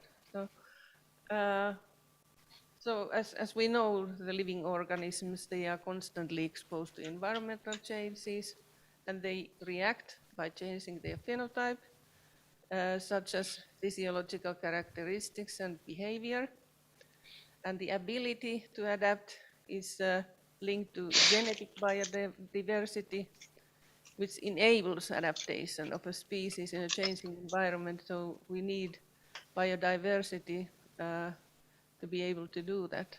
So the traditional paradigm is that the changes in phenotype caused by the environment are not directly inherited to the offspring, but adaptation takes place via natural selection only, meaning that individuals that best react to environmental changes or have a higher fitness reproduce more efficiently and have more offspring resembling their parents.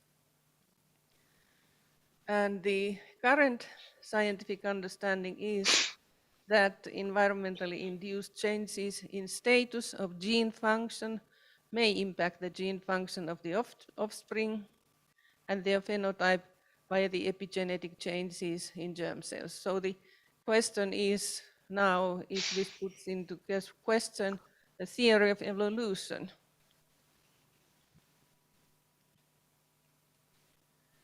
So the core principles of evolution theory by Darwin, the origin species by means of natural selection, says that it's variation, heredity, and selection. So there needs to be variation in nature so that no organism is exactly identical with another. Heredity means that at least part of the variation is heritable, so that organisms that are related resemble each other more than unrelated ones. And individuals that are best adapted to the environment produce a higher number of offspring, and the less well adapted tend to die more often or are not eligible for sex. So if these principles are true, biological evolution will follow. But it should be noted that Darwin actually never denied inheritance of acquired characteristics. So in the contrary, in one of his publications, he says that whether the several foregoing modifications would become hereditary if the same habits of life were followed during many generations is not known, but is probable. And at that time, there was no knowledge on molecular mechanisms of heredity, and so Darwin could not comment on that. So that layer of the synthetic evolution theory, neo-Darwinism, it comes later, so in the along the knowledge of DNA and genetics. So the synthetic evolution theory combines genetics and Darwinisms, and the synthetic evolution theory says that there are two reasons for heritable variation: mutations and recombination of genetic material. So epigenetics was not included by that time.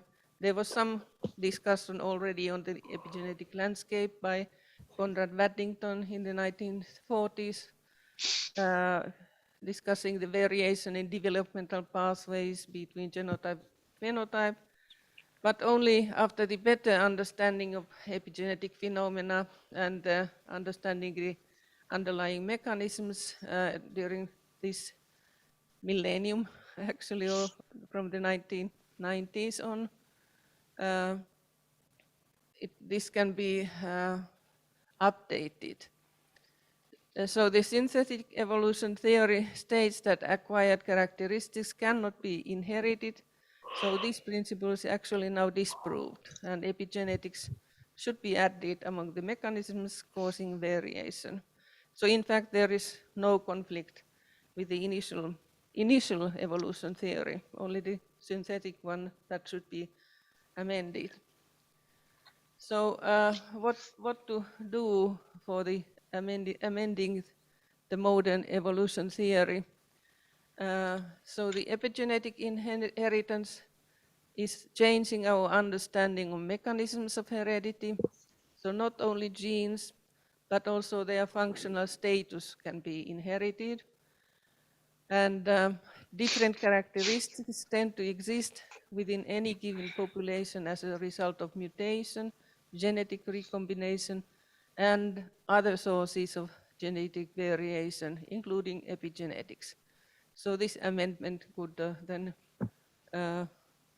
modernize the synthetic theory.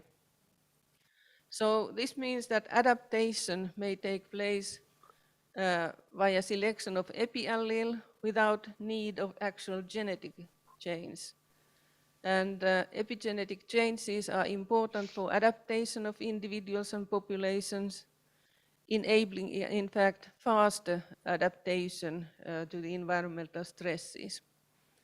So there is no need to change the concept of inheritance. Related organisms still resemble each other more than unrelated ones. There is no need to change the principle of selection.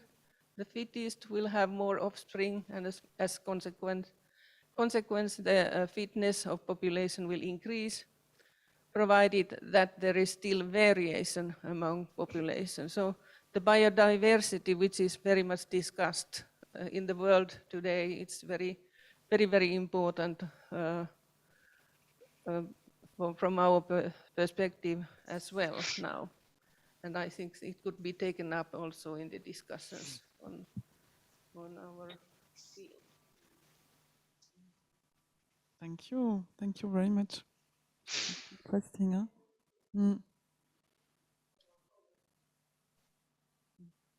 Yeah, thank you, Stisko.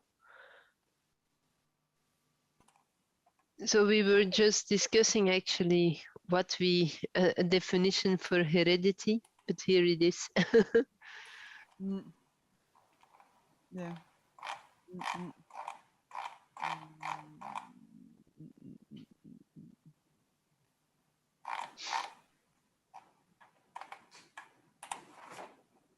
Yeah, I think it's something that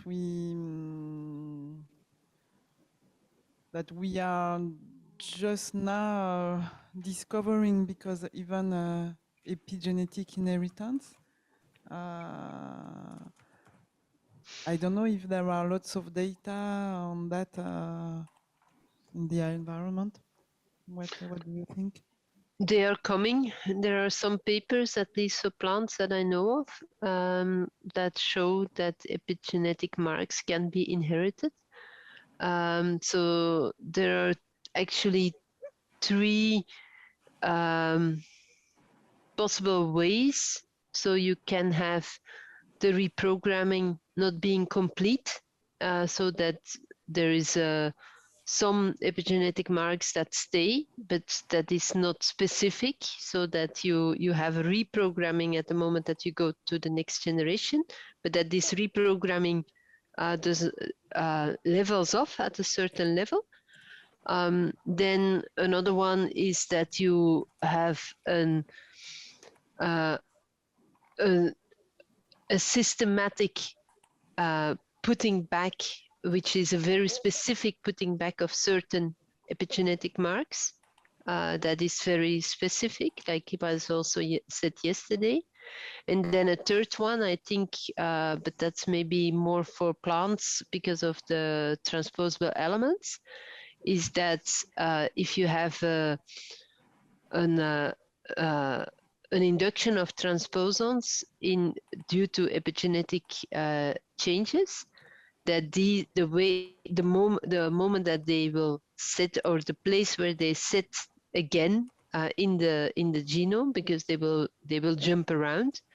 This is actually a way that epigenetics indirectly can lead to an inheritable change, because that transposon will then be in another place and it can have another function, because it can disturb a gene, or it can disturb a promoter region or something like that.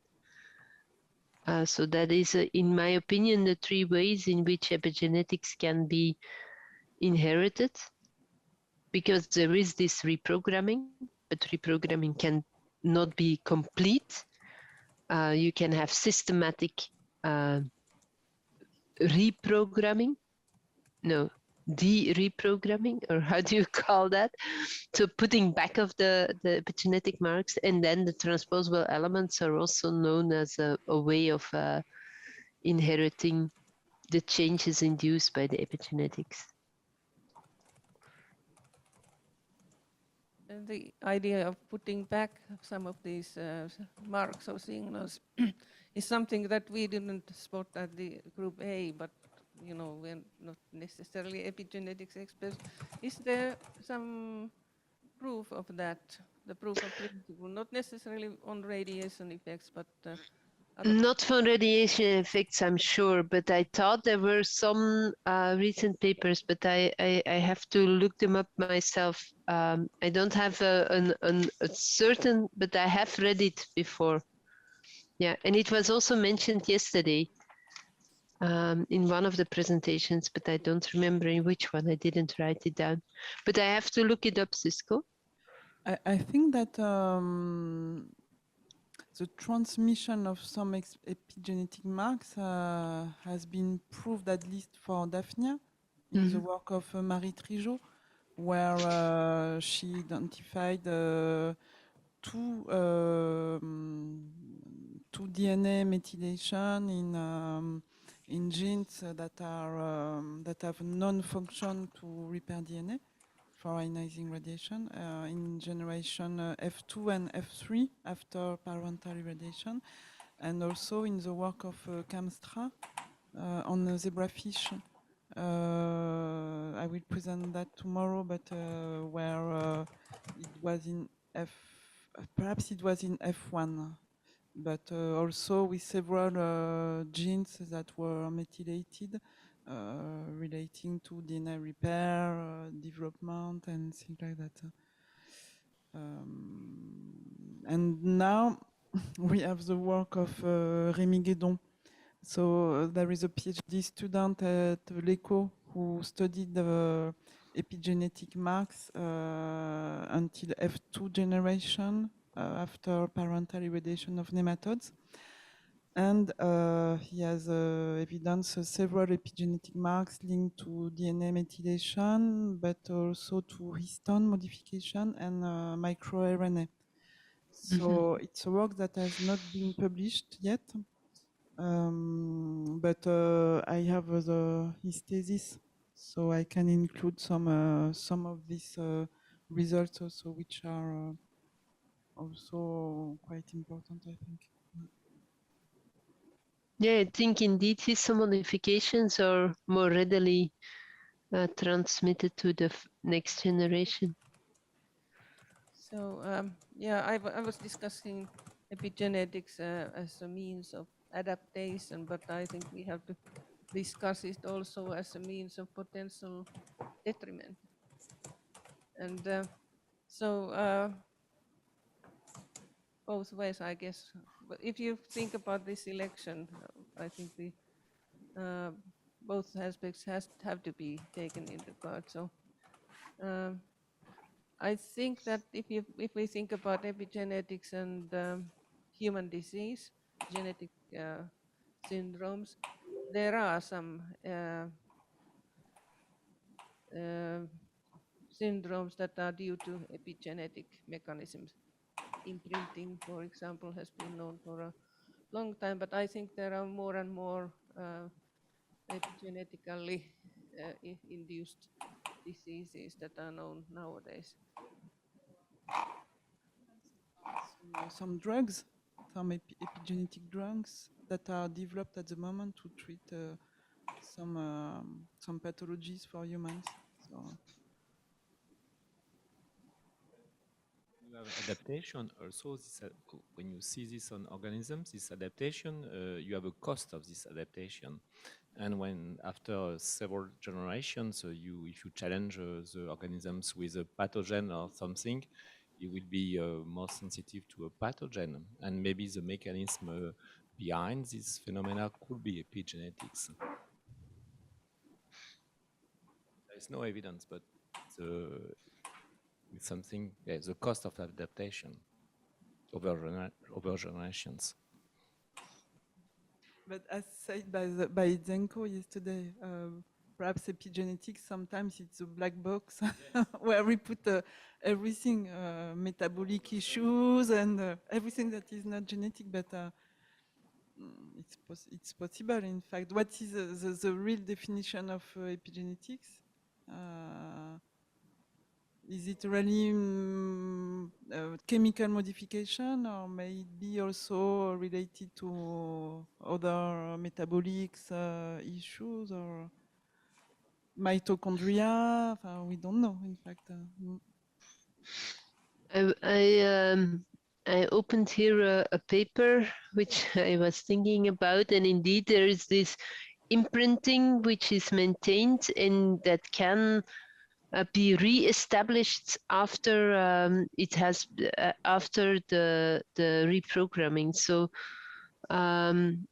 yeah, it is a paper of mice and plants. So both in mice as in plants, both seem to have a re-establishing of the imprints that were in the post that were before the reprogramming. Yeah. Can you tell the name of the author? It's hurt. I can. So it's Edith Hurt and Robert Martiessen, but I can share my screen for a second if possible. Share. It's this one. So thinking about the climate change and the rapid change of the environment in general, it might be that the adaptation via the mutations and then selection is a very slow pathway.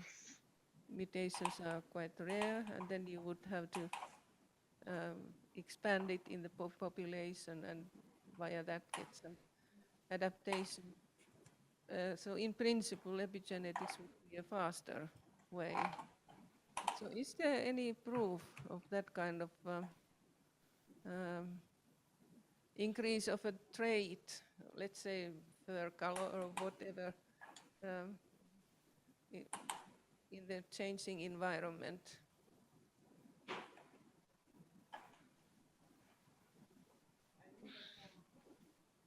That argument was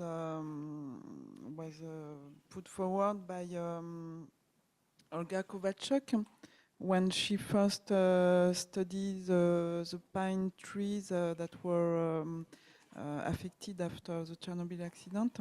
And in fact, she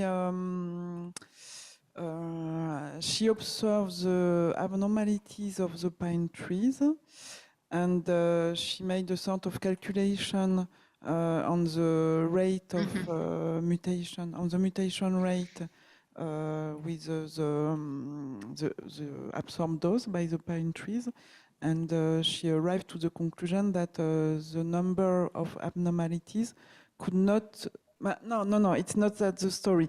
No, it's that she followed the abnormalities of pine trees over several decades after the accident, and she saw that these abnormalities were repaired at a quite rapid rate that could not be explained by the potential mutation rates that could be favorable.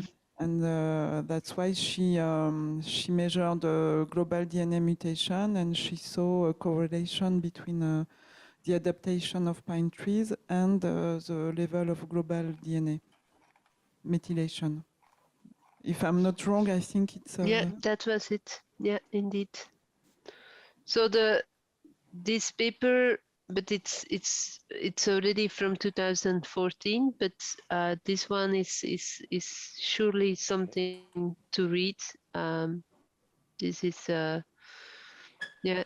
They say although the inheritance of epigenetic characters can certainly occur, particularly in plants, how much is due to the environment and the extent to which it happens in humans remains unclear.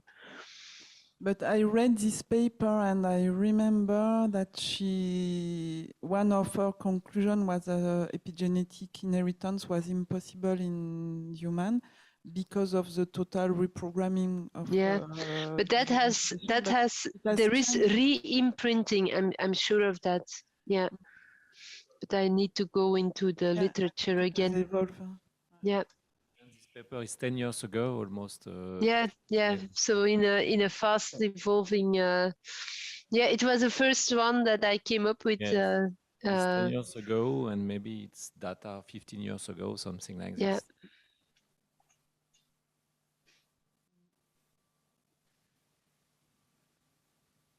Yes, for the humans, I think that there is not total reprogramming, but there is no total reprogramming, and there is active re-imprinting.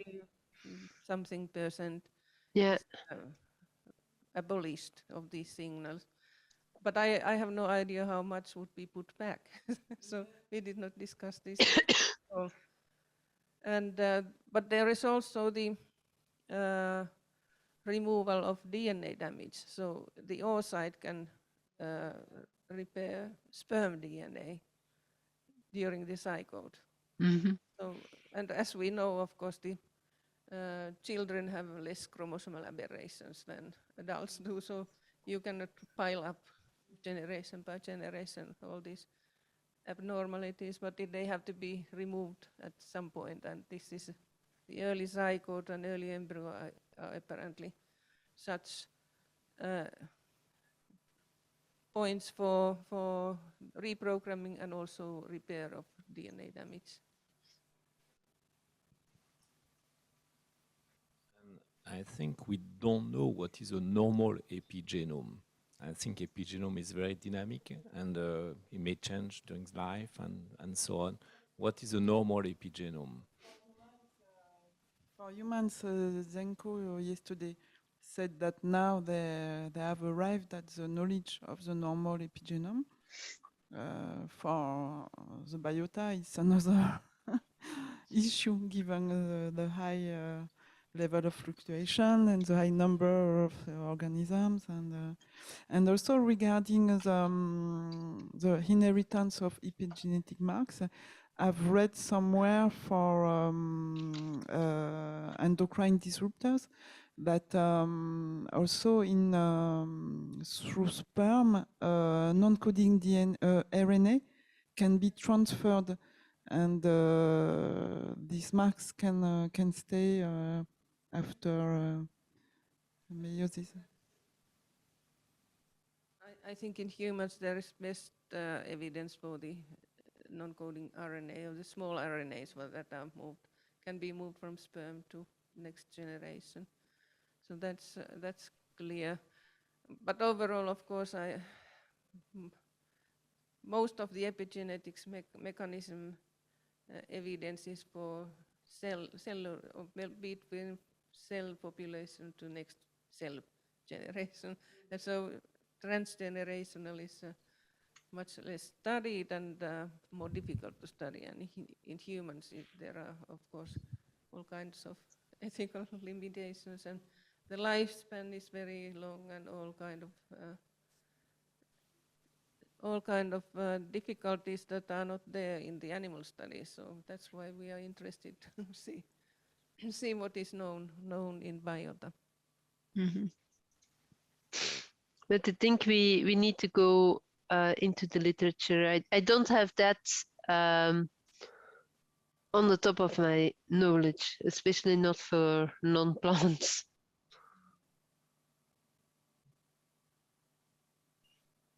But I'm sure it exists.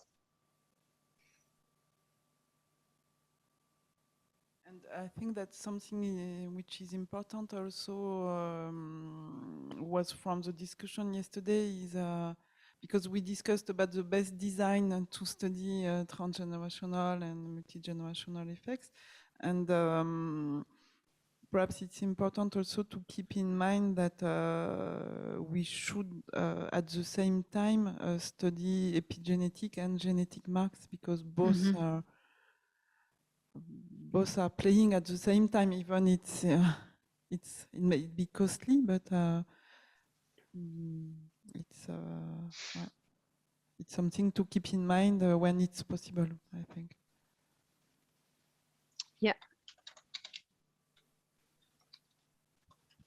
And one thing really is to, from our point of view, from the group A, is to learn what would be the best model for humans in animal studies, if mice are not that reliable, and then both for the genetic and epigenetic point of view, what would be the best model? So perhaps we can create some summary. If not now, then maybe in the review papers.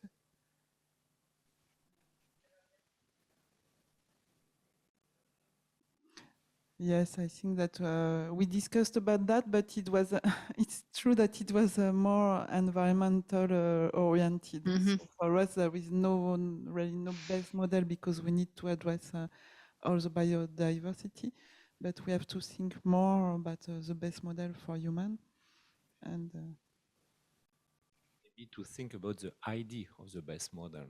That would be.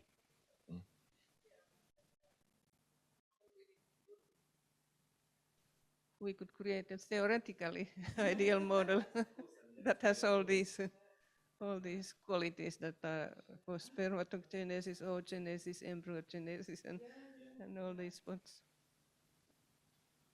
But even in humans, I think it's very challenging, because something as simple as diet affects the epigenome, right? You have to somehow control for all these variables that we know impact the epigenome. So that's definitely a challenge. I don't know if I have an easy solution for that. Yeah, for the epigenome and epigenetic effects, I fully agree that most of the epigenetic effects are, vast majority, is other than radiation. So teasing out the radiation effect might be difficult also from that point because of that. But epigenetics is involved in everything. So differentiation, for example, that's epigenetically driven. The whole, in human body, all the cells have the same genome, but the cells are very different. So. Because I know there's interest for humans to use epigenetics as biomarkers because they are so sensitive. Maybe you can develop some kind of panel and say, you know, obviously there's variation, but these, say, 10 targets we know are generally impacted by radiation, and you can screen people in that way. But yeah, if you're actually trying to study it, it's definitely a challenge. But if I remember well, you may know better than me, but I think that in so Rémi Guédon thesis, which is a PhD who studied epigenetics in nematodes, I think that he arrived to the conclusion that there are some of hot points in epigenetic marks, that he had some markers of radiation in terms of RNA, or you don't remember? I have to have a look on that. I have his thesis, I will have a look. Because it's true that I remember we were at a workshop in Sweden, Örebro, a few years ago on epigenetics. And we discussed about that, and one, I don't remember who was talking about that, but somebody studying epigenetics told us, okay, you are looking at very tiny effects if you consider low dose rates in a highly variable situation. So he told us there is no chance that you can identify one trend for epigenetics because it's too tricky. There are too many mechanisms involved. So I don't know if it's possible, but Yeah, perhaps that's over ambitious. I think that thinking about the human disease, we know that there are congenital syndromes, and well, for the one gene diseases, Mendelian diseases, you can say that it's genetic. Then there are chromosomal syndromes, and pretty much genetic as well. There might be some epigenetic explanations, but rare cases. It's mostly genetic. But then there are multifactorial diseases, and there I think epigenetics plays a big role. So I'm not sure that the overall disease incidence or harm would be increased, but what is explained by genetic and epigenetic mechanism is the question. Maybe now.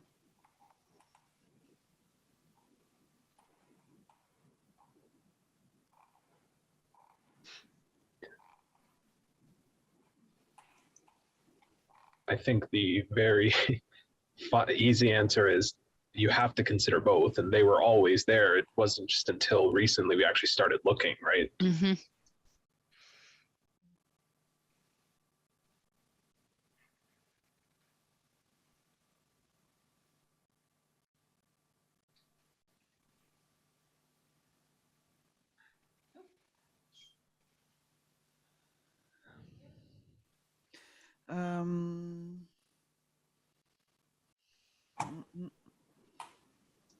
I think also for the regarding your presentation on the role of epigenetics in the evolution theory, it's something that is really interesting also for the environment, of course, because there are some studies at the moment studying genetic diversity in frogs and birds in Chernobyl. For the moment, we consider the genetic diversity, but what about the role of epigenetics in these studies? It's still to be addressed. But well. Do we think clarifying which epigenetic modifications matters, because that's another challenge, right? It's not one single thing you're looking at. There's methylation, acetylation, so modifications, histone modifications, small RNAs. It's a lot of different things that you have to consider. Is it possible to kind of pick certain ones, or is it just you have to consider everything as a whole picture? Yes, and I think more and more are coming, so I'm not sure the list is ended yet. Mm-hmm. Yeah.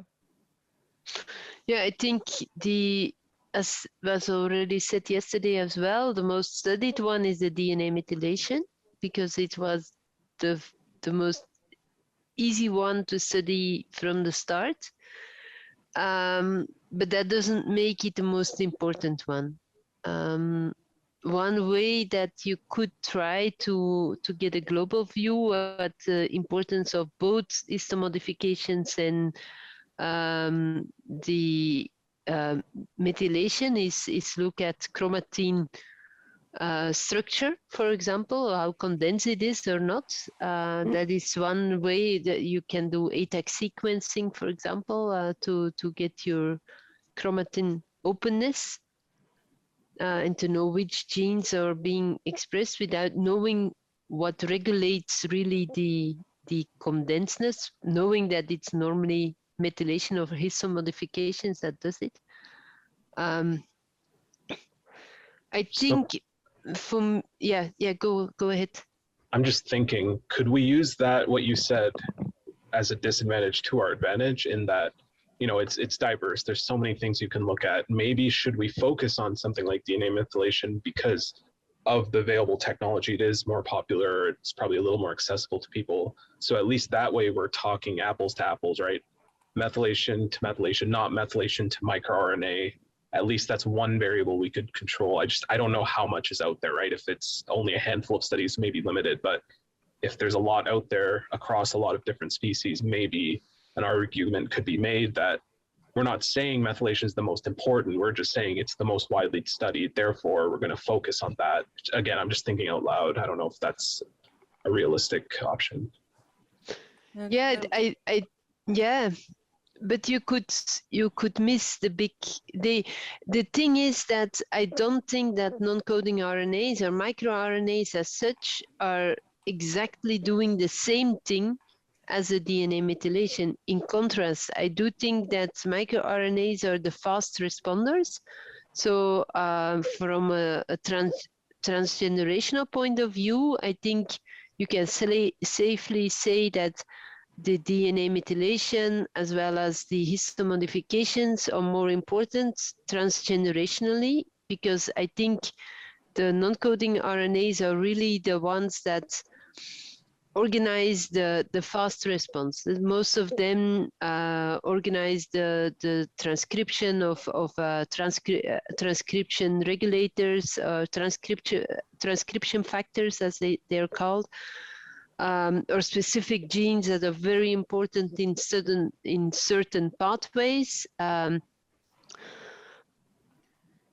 think they are more fast than the DNA methylation, or more readily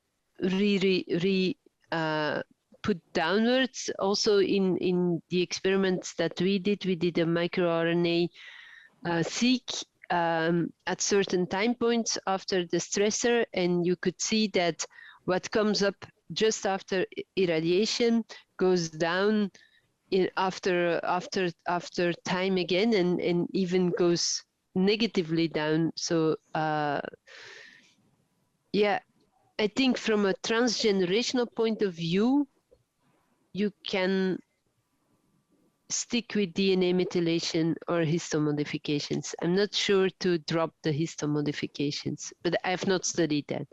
For the histone modifications, I think it's quite interesting that when the sperm in the sperm maturation, most of the histones are replaced by the protamines. Mm-hmm. There is the question whether those that are left are the signal to be transferred to the next generation. Has anybody ever checked about the histone modifications and which areas are modified after radiation compared to? I know there is a paper that from NMBU on that in zebrafish on histone modifications and radiation. Mm. But I have never looked at it. Yeah, I think it's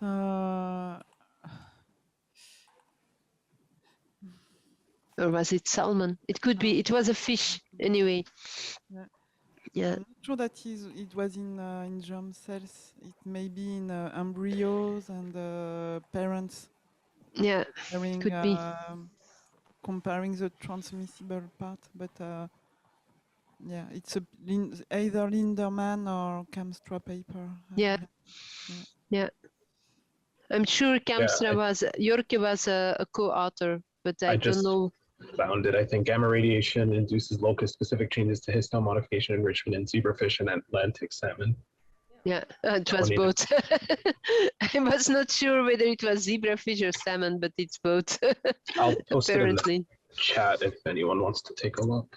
I put it in this Zoom call.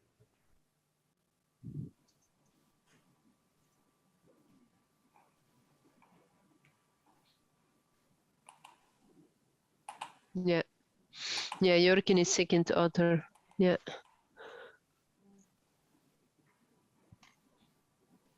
Yeah, it's a Linderman paper. That's but it's Linderman. It's in F1 from F0 to F1, I think.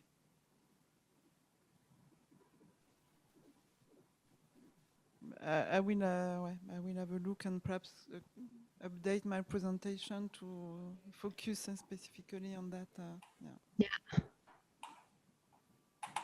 Christelle, I think you would know the answer to this question maybe, but I know for the human and kind of the radiotherapy and microRNA and non-coding RNA, one thing that comes up is tissue specificity, that different tissues kind of have different microRNAs. Is that been addressed in the non-human biota? Do people consider which specific tissues they're analyzing, or is it kind of random and all over the place? I'm not sure because these analyses are very very costly. So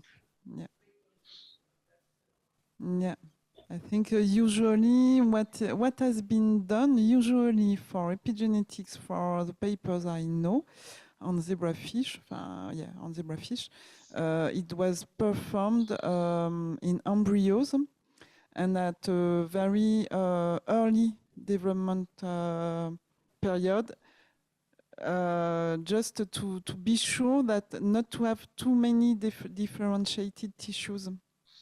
Because then when you have different organs, it's so tricky to have the analyze.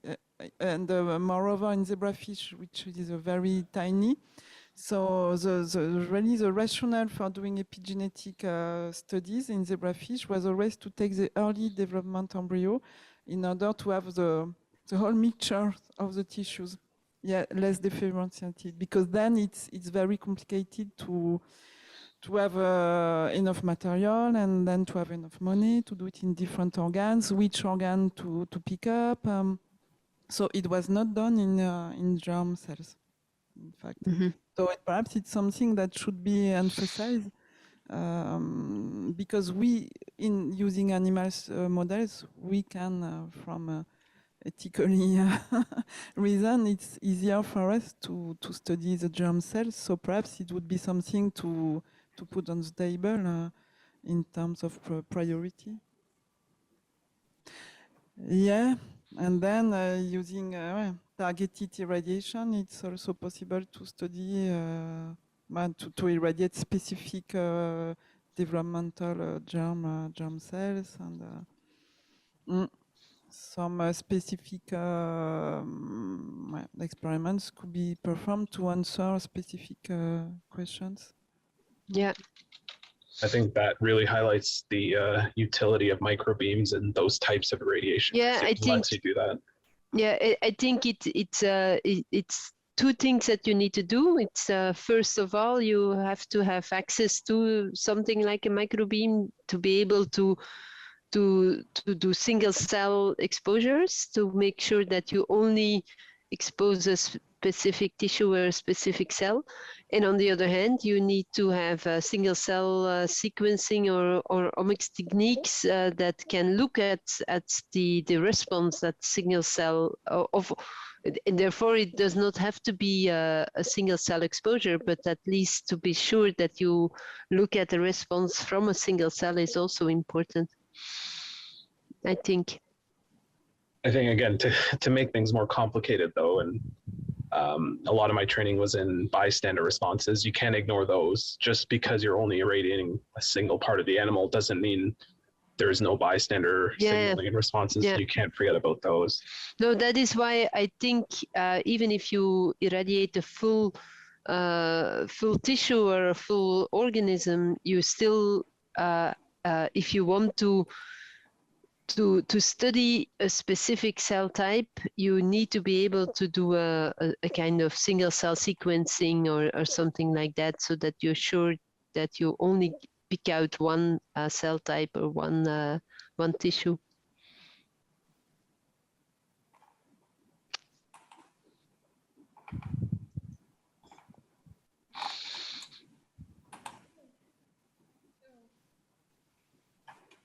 I think I will be going back to Group A, but thank you very much for this input, and I will pass the messages. Thank you, Okay. Francisco. It was a very interesting discussion.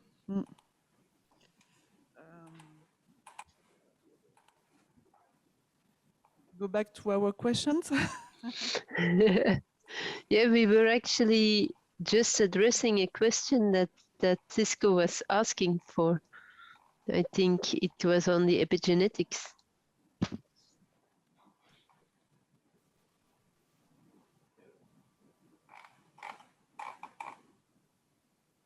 Can you repeat, Nell, please? I said that we were just addressing one of the questions was addressing actually just what Cisco came to present. It was on the inheritance or the epigenetics. I don't remember the question anymore. We did talk about question 11. What is the role of genetic effects and adaptation to changing environment and transgenerational effects? Yeah, that was so the discussion we had now fits that question, I think. It could not have been more timely, and that was what I wanted to say. Thank you, Cisco.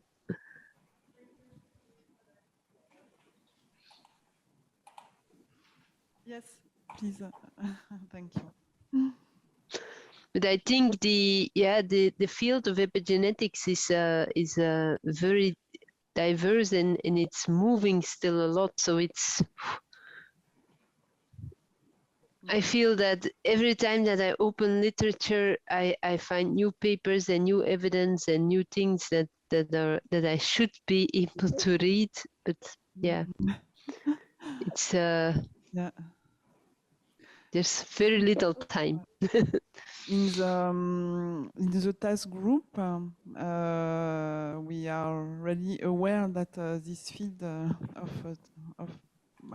effects of rings, it's a really large domain, and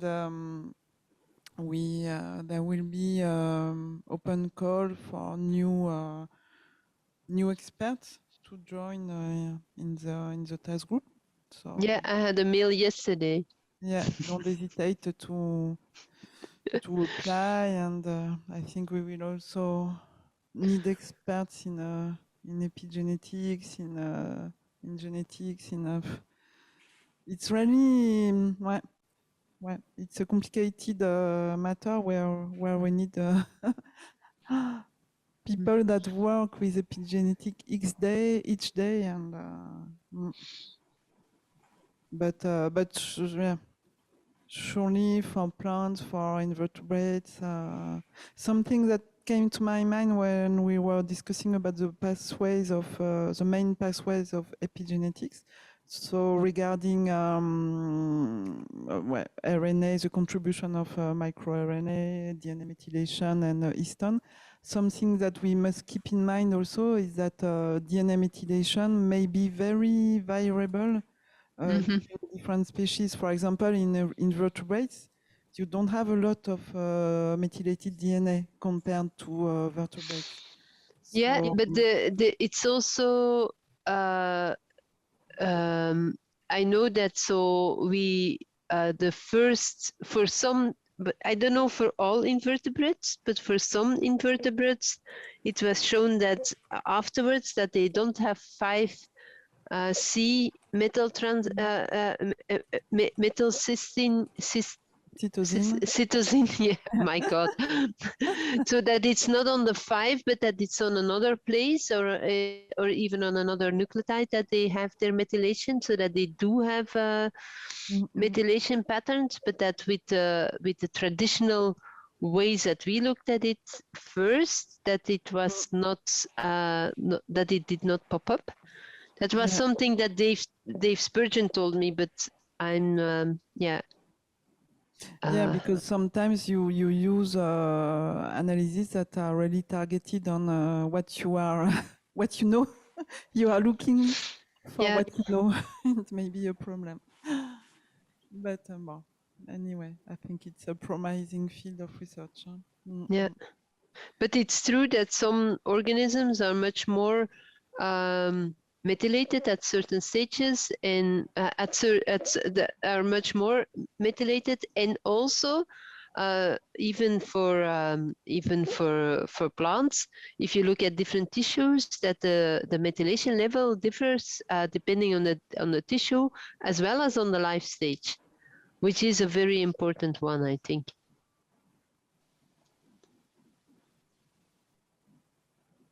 Yes, it's true that there is a big effect of the life stage, because at the developmental period, all the tissues are methylated, in fact. So that's why it's difficult to study those kinds of developmental stages. So regarding question number 7, I think we have already answered. Is there a direct relevance of transgenerational epigenetic inheritance in the field of environmental risk assessment? I think that it's yes. We have some data that show that. And sorry, could I just add for question 7, I guess, could there be an argument made for environmental risk assessment specifically? You need to show some kind of phenotype change, because I could argue, even if you show very clearly that the radiation is modifying the epigenome, if it doesn't translate to something physically or physiologically to the animal, are we really concerned about environmental protection? Could that argument be made? Well, there's already some indirect indications. I mean, even in our study on my plants, it showed that DNA methylation was also focused around certain flowering development genes, and it's already been shown that ionizing radiation has an effect on flowering, either delaying or creating an earlier flowering. Combine that with the fact that ionizing radiation also has an effect on bees or other insects, and then you can have a divergent development between early flowering and later development of bees, for instance, and then you have ecological collapse as a result of the ionizing radiation. So I do think that if you can find more links with, for instance, DNA methylation and that flowering or whatever, I do think there's already some indications of something existing there. Yeah. What I'm getting at is that indication is key, though, right? By being able to link that and show that, I think is more stronger evidence in my mind than just saying, okay, we detected these minor epigenetic changes, right? I think if we're focused specifically on environmental protection, I think usually we care about what does it mean to the animal, and then usually also to the population. Yeah. Yeah, you're definitely right. Yeah. Yeah, then I think we come back to this AOPs. I think it's very important to try to link the what we see at epigenetic. We don't. It's what I said this morning. We don't just study the epigenetics for the fundamental mechanisms that we see changing, but we study it always in relation to what happens at the phenotypical level, and therefore we want to link it to an adverse outcome, whether it is at the individual or the population level. That is something that is always in the back of my mind. Yeah. Because I think it depends on who you're talking to, right? If you're talking to someone like a regulator, if you go and tell them, like, we have very conclusive evidence that this radiation is causing a change in body size or something very clearly obvious in the animal, to me, they might care more than just saying, you know, okay, in this population, we detected these changes. So I guess it really depends on context, but it might just kind of guide the strength of evidence. Because if you can show us kind of the full AOP pathway versus just one of the steps, to me, can that's kind of important. distinguish. Yeah. I think it's something that we discussed, Patrick, yesterday about defining the adverse outcome to consider. Not only with epigenetics, but the idea to define together what are the main adverse outcome to consider for transgenerational effects and perhaps regulatory purposes, but because in the work I discussed before on DCRL, when we read the papers that have come out in the recent years, sometimes you have parameters which are difficult to interpret. For example, in mice, I remember a paper where we had an endpoint on growth of mice and on tail length, and what to do with the tail length. It's not a parameter of growth. It's are we sure that we really know the right parameters to study to focus on for transgenerational effects?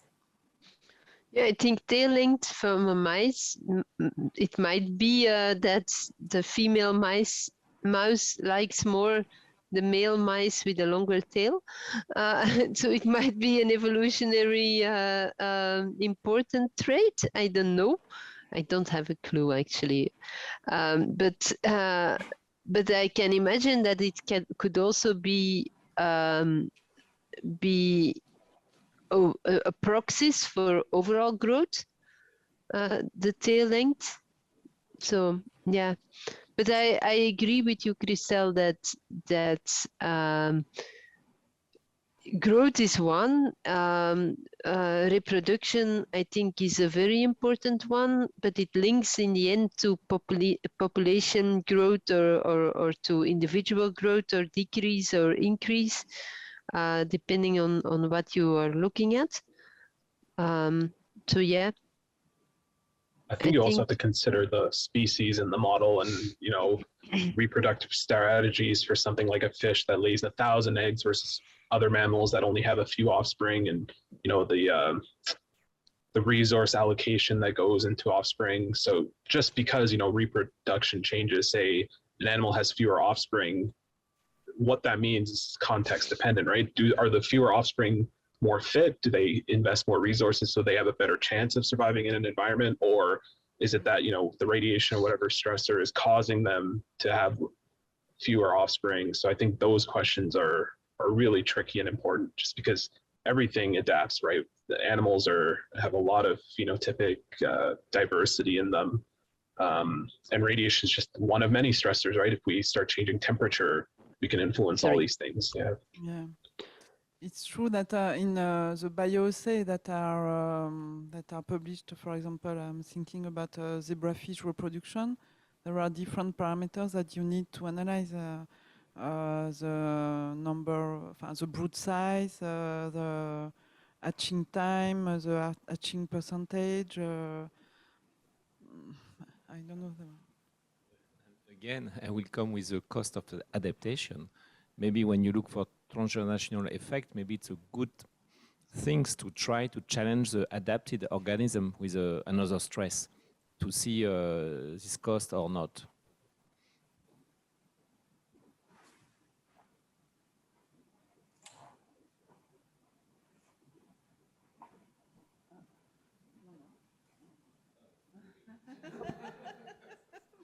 I'm not sure to be online. So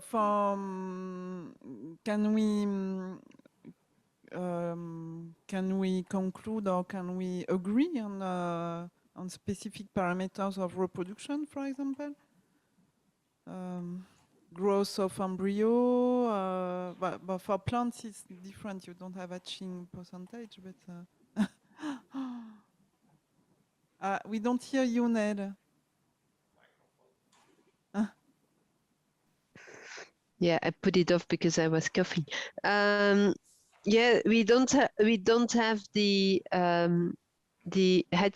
hatchability of eggs. We look at germination in seeds as one of a way of seeing to the next generation. We look at the amount of seeds. We look at flowering, flower induction, although that's a very variable trait.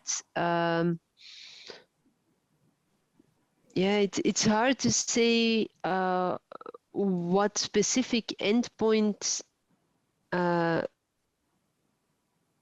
go in a detail, like, okay, we need to look at hatchability, for example. I think that goes too far. I think maybe we can just keep it more general and say it is important to have reproduction or population related endpoints, which can be reproduction, but can also be growth.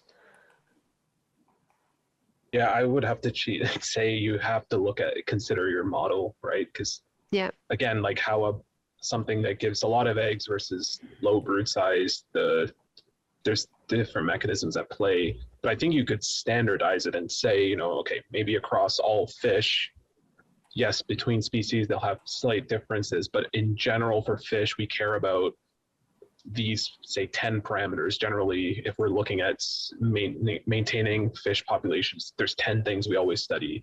And maybe just say, okay, if you have a novel fish species, you apply those 10 criteria and see if there's any changes with your intervention. I think that's the closest you can get, because I think if you start generalizing beyond that, it won't be applicable to certain things. And yeah, but I'm quite sure that these kind of lists of what to look at have already been made for chemicals and stuff like that. I don't think we have to reinvent the hot water or the wheel, as they say. No, here.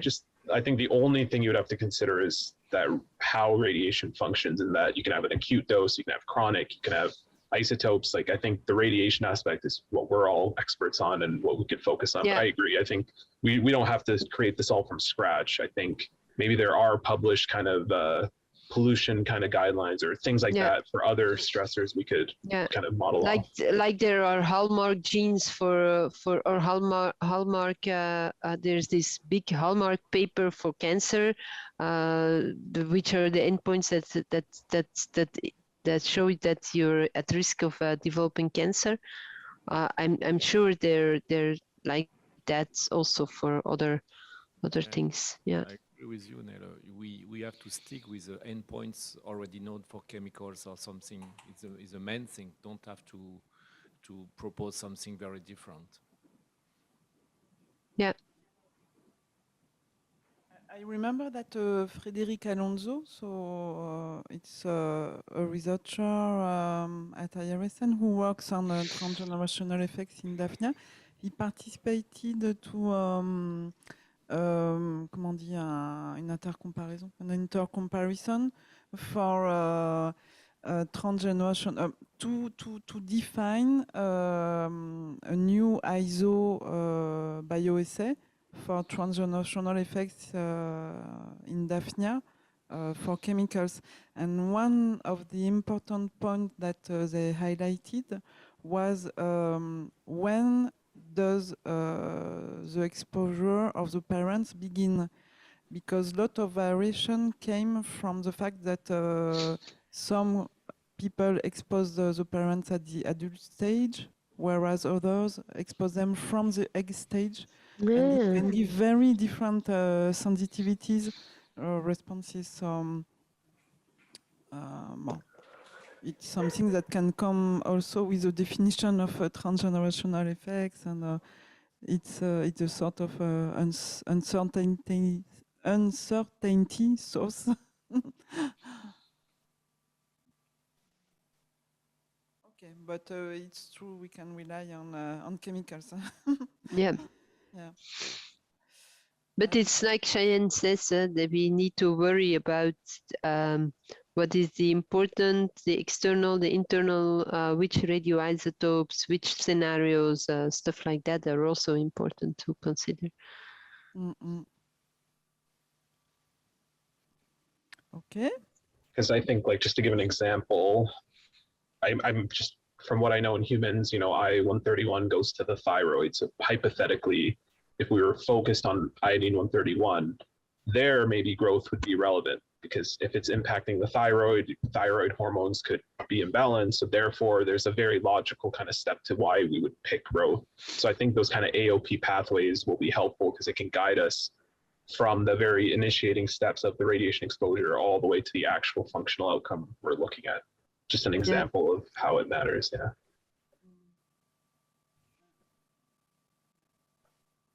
Okay. Shall we move on to question 8? So what dose rate to focus on? Should we focus on dose or dose rate? Should we consider the dose when several generations has been exposed? Yeah, we talked already about that. The calculation of dose, it would be better to consider all the generations that have been exposed before to compare similar things, and focus on dose or dose rates. It's something that has been studied, but in fact, for chronic exposure, it's really dose rates that are used.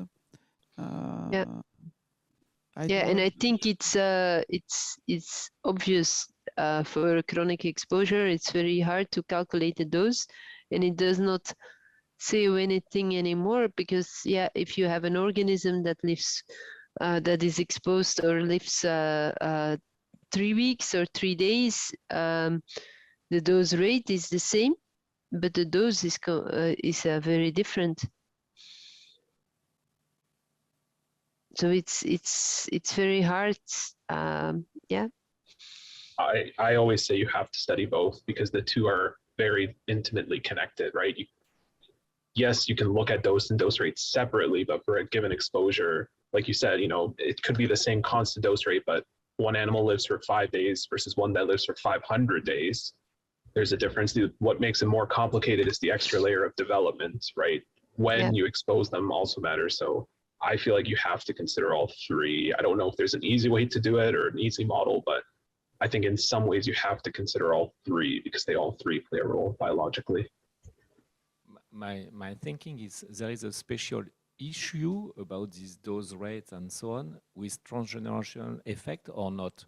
I think not. Why to study transgenerational effect could be different than to study other effect with this question? I don't know. It's only over. I can't follow you, Patrick. What do you exactly? Yeah, I can hear you, but I cannot follow. Okay, okay, yes, I was thinking loud, maybe. my thinking was, is there a special issue about this dose rate, this question 8, related to transgenerational effects or not? You cannot follow me. No, I don't know what you mean with the special issue. So I think what he's saying is, you know, if we change the question for phenotype effects, does dose rate matter? He's asking, is the transgenerational aspect of this, is there anything special about that that we should care about? Yes, exactly. Yeah. Thank you. It's a good question. Yeah. I think it's just because of the nature of protracted exposures that dose rate becomes a real factor, right? When for common acute exposures, it's a single acute exposure. Yes, there's a dose rate effect. You know, if you give a 1 gray dose over 1 second versus a minute, that makes a difference. But when we're talking about protracted exposures, it's so long and drawn out.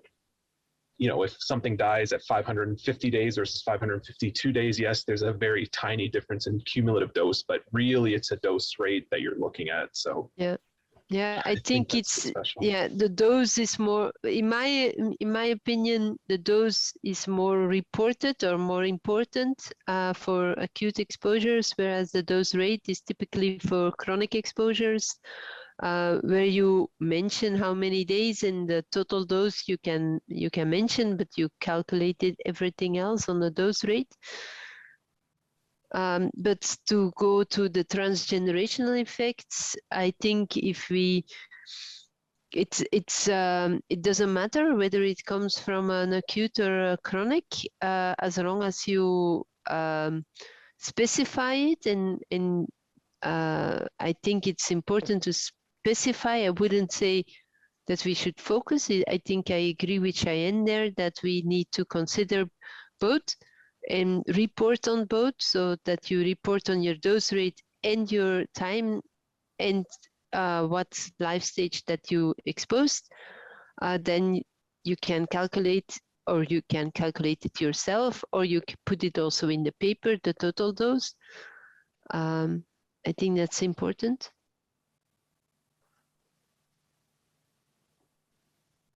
I think one thing about dose rate effect is if you very specifically want to answer what is the effect of dose rate, then to do that, you have to control the dose.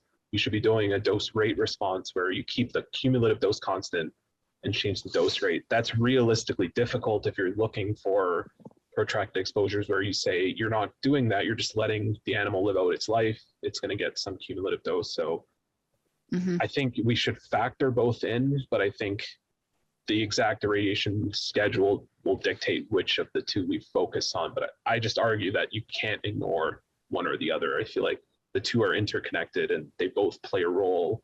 Which one you focus on probably depends on what question you're asking, in my mind. Yeah. I think there must be a threshold of dose, even for dose rates. I don't know if we have the answer to that, but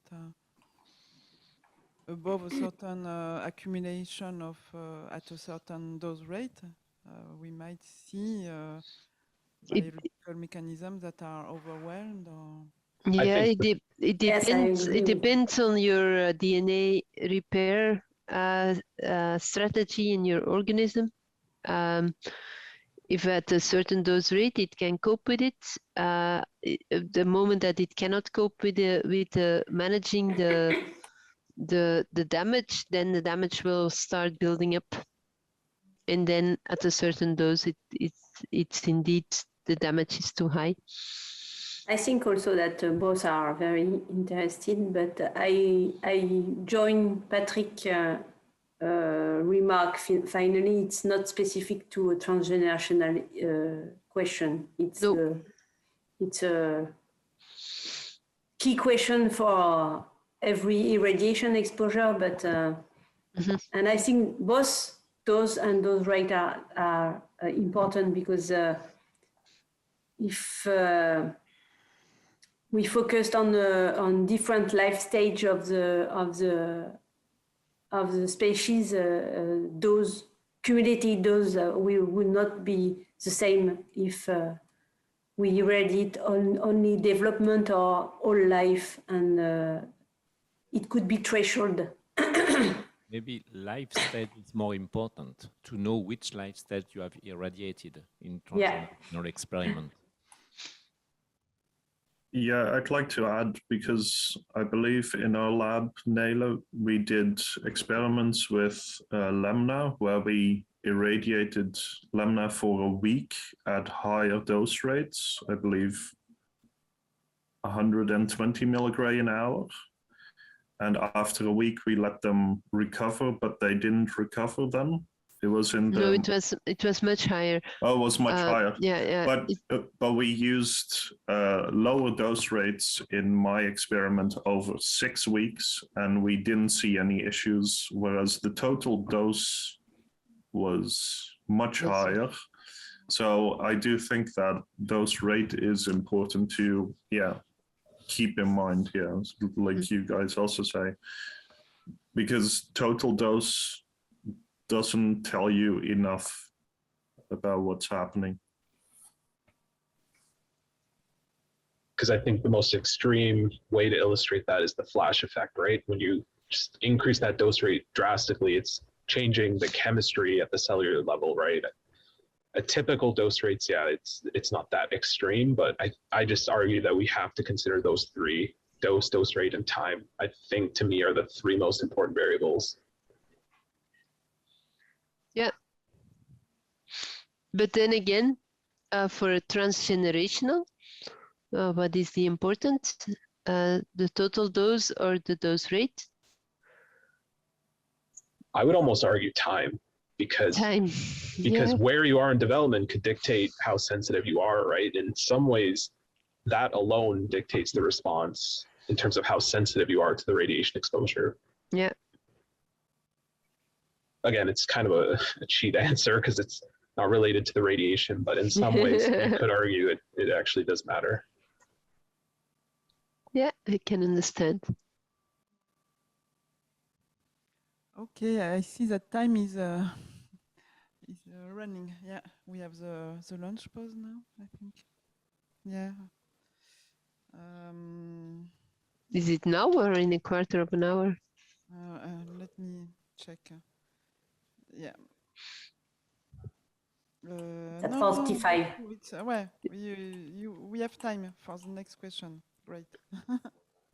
It's in 15 minutes. Yeah. So Q9. Yeah, Q9 is a bit, it's a difficult one for me to answer because it's a really more mammal or animal related one. I can talk about the hormones in plants, but I don't think they're quite the same. I know there is. Oh, sorry. Sorry. No, come on. I was just going to mention that for mammals, at least, we know that hormones play a big role. Glucocorticoid, all these hormonal systems are very important. And there is other models where you can program, metabolic disease in humans and in mammals. So I think I agree, it is a very human-focused question, but that's kind of my level of understanding.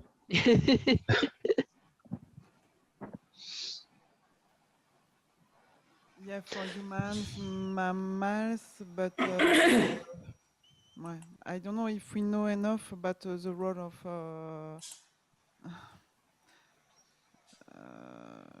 of ionizing radiation on the sexual hormones, because we tackled this issue a little. Sandrine, I'm looking at you. When we were studying vitellogenin and estrogens and yes, I think you're right. You tackle a little. because we in fact we had some hypotheses, but we don't check, which we try to check, but we failed to check the hypothesis. Vitellogenin was not so much degraded in F1 after irradiation of parental zebrafish, and I think the cortisol level was also unchanged after the measurement that we've done on zebrafish after irradiation. So we don't know yet if hormones are so inheritable for and play a role in a transgenerational effect. And I think it's the same for immune system also, because Immune system, yeah, sorry, it's immune quite, yeah, just to talk about the remark of Patrick a few minutes ago, immune system, it's surprising because when you challenge some worms with pathogens after a long term, after a long period of recovery, they are very sensitive to pathogen. So we have some, I think we have some hypothesis that there is something, yeah, I don't know how to say that, but something is happening, but it is not there. We don't know what yet, or what. yes, Yeah. that's Yeah. The cost of adaptation. yes. Also, once again, the cost of adaptation. But on immune system, immune challenge are very interesting on biota.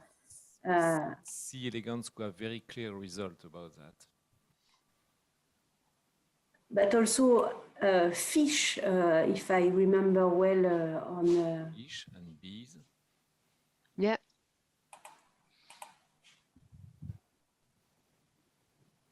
So what is the role precisely? I don't know yet, but there is one.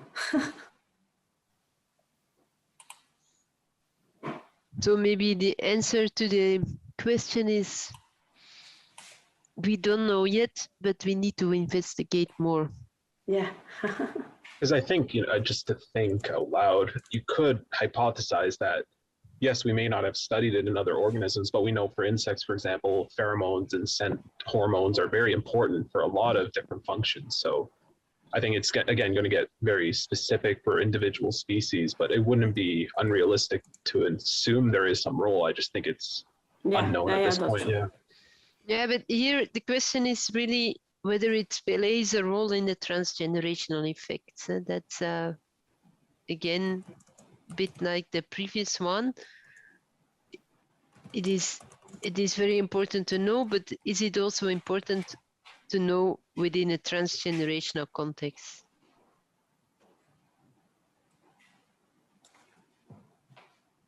I know that for not even chemicals, but for ecology in general, there are some teams that study the role of epigenetic marks in these immunological parameters, because for oysters, it's something that is really important.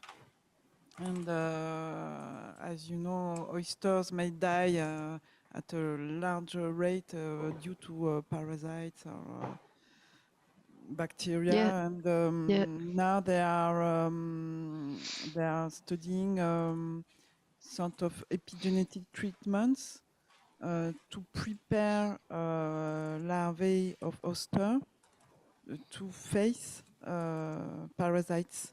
So they expose those larvae to epigenetic marks of the parasites. It's chemicals that mimic the parasites, and then they have the larvae have a sort of adaptive response. Yeah, a priming response actually. Yes, Yeah, fact, like vaccines or yeah. Okay, so we have, I think we have the answer. Another parameter or factor to study. The role of infectious challenge. It's the work of Loic. Yeah. Yeah. It's not published. Not yet. Yeah.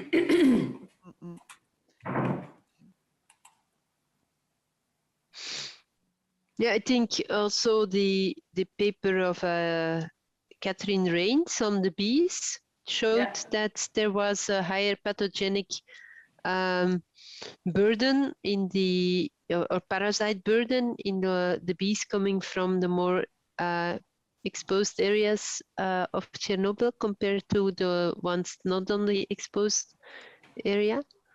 So I think, yeah, I think it is important to look at how your immune system, but I don't know how much of that is transferred. That my knowledge on immune systems is not good enough for mammals to say how much of that information is also given to the next generation. Yesterday we spoke about microbiome transfer. So Yeah, yeah, that is something that we even do in at the moment we are looking at the ecological relationship between on the one side endophytes, for example, are the endophytes in the seeds that come from more contaminated areas different, because it is known that plants also like mammals, they have a kind of microbiome. We call them endophytes, and these part of these endophytes is transmitted to it's actually dropped into the seed and therefore transmitted to the next generation. So we're looking at that in one sense, and the other one is that I have a project together with 2 universities of Belgium, where they look into the ecological relationships between fungi and pine trees. And we look also into that because we like to see whether so if you look at the pine trees in Fukushima, for example, you saw that there was an increased morphological abnormalities, which is thought to be because of a disturbance of the hormones in the plants, and therefore not the human hormones, but the phytohormones. But on the other hand, you also see that it disappeared after a number of years, and we are now looking whether it's actually an adaptation of the fungi rather than of the pine trees that gives this this level of protection to why the pine trees are now better responding or no longer showing morphological abnormalities that they did before. So yeah, even in plants, you have something like a microbiome or an ecological relationship together with a lot of microbes. I think that's very important. And that's something that's transmitted to the next generation. oh, very interesting. Huh?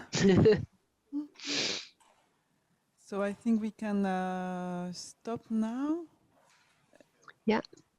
And I think this afternoon we'll discuss with Cisco, but we'll start with a joint meeting with the A group.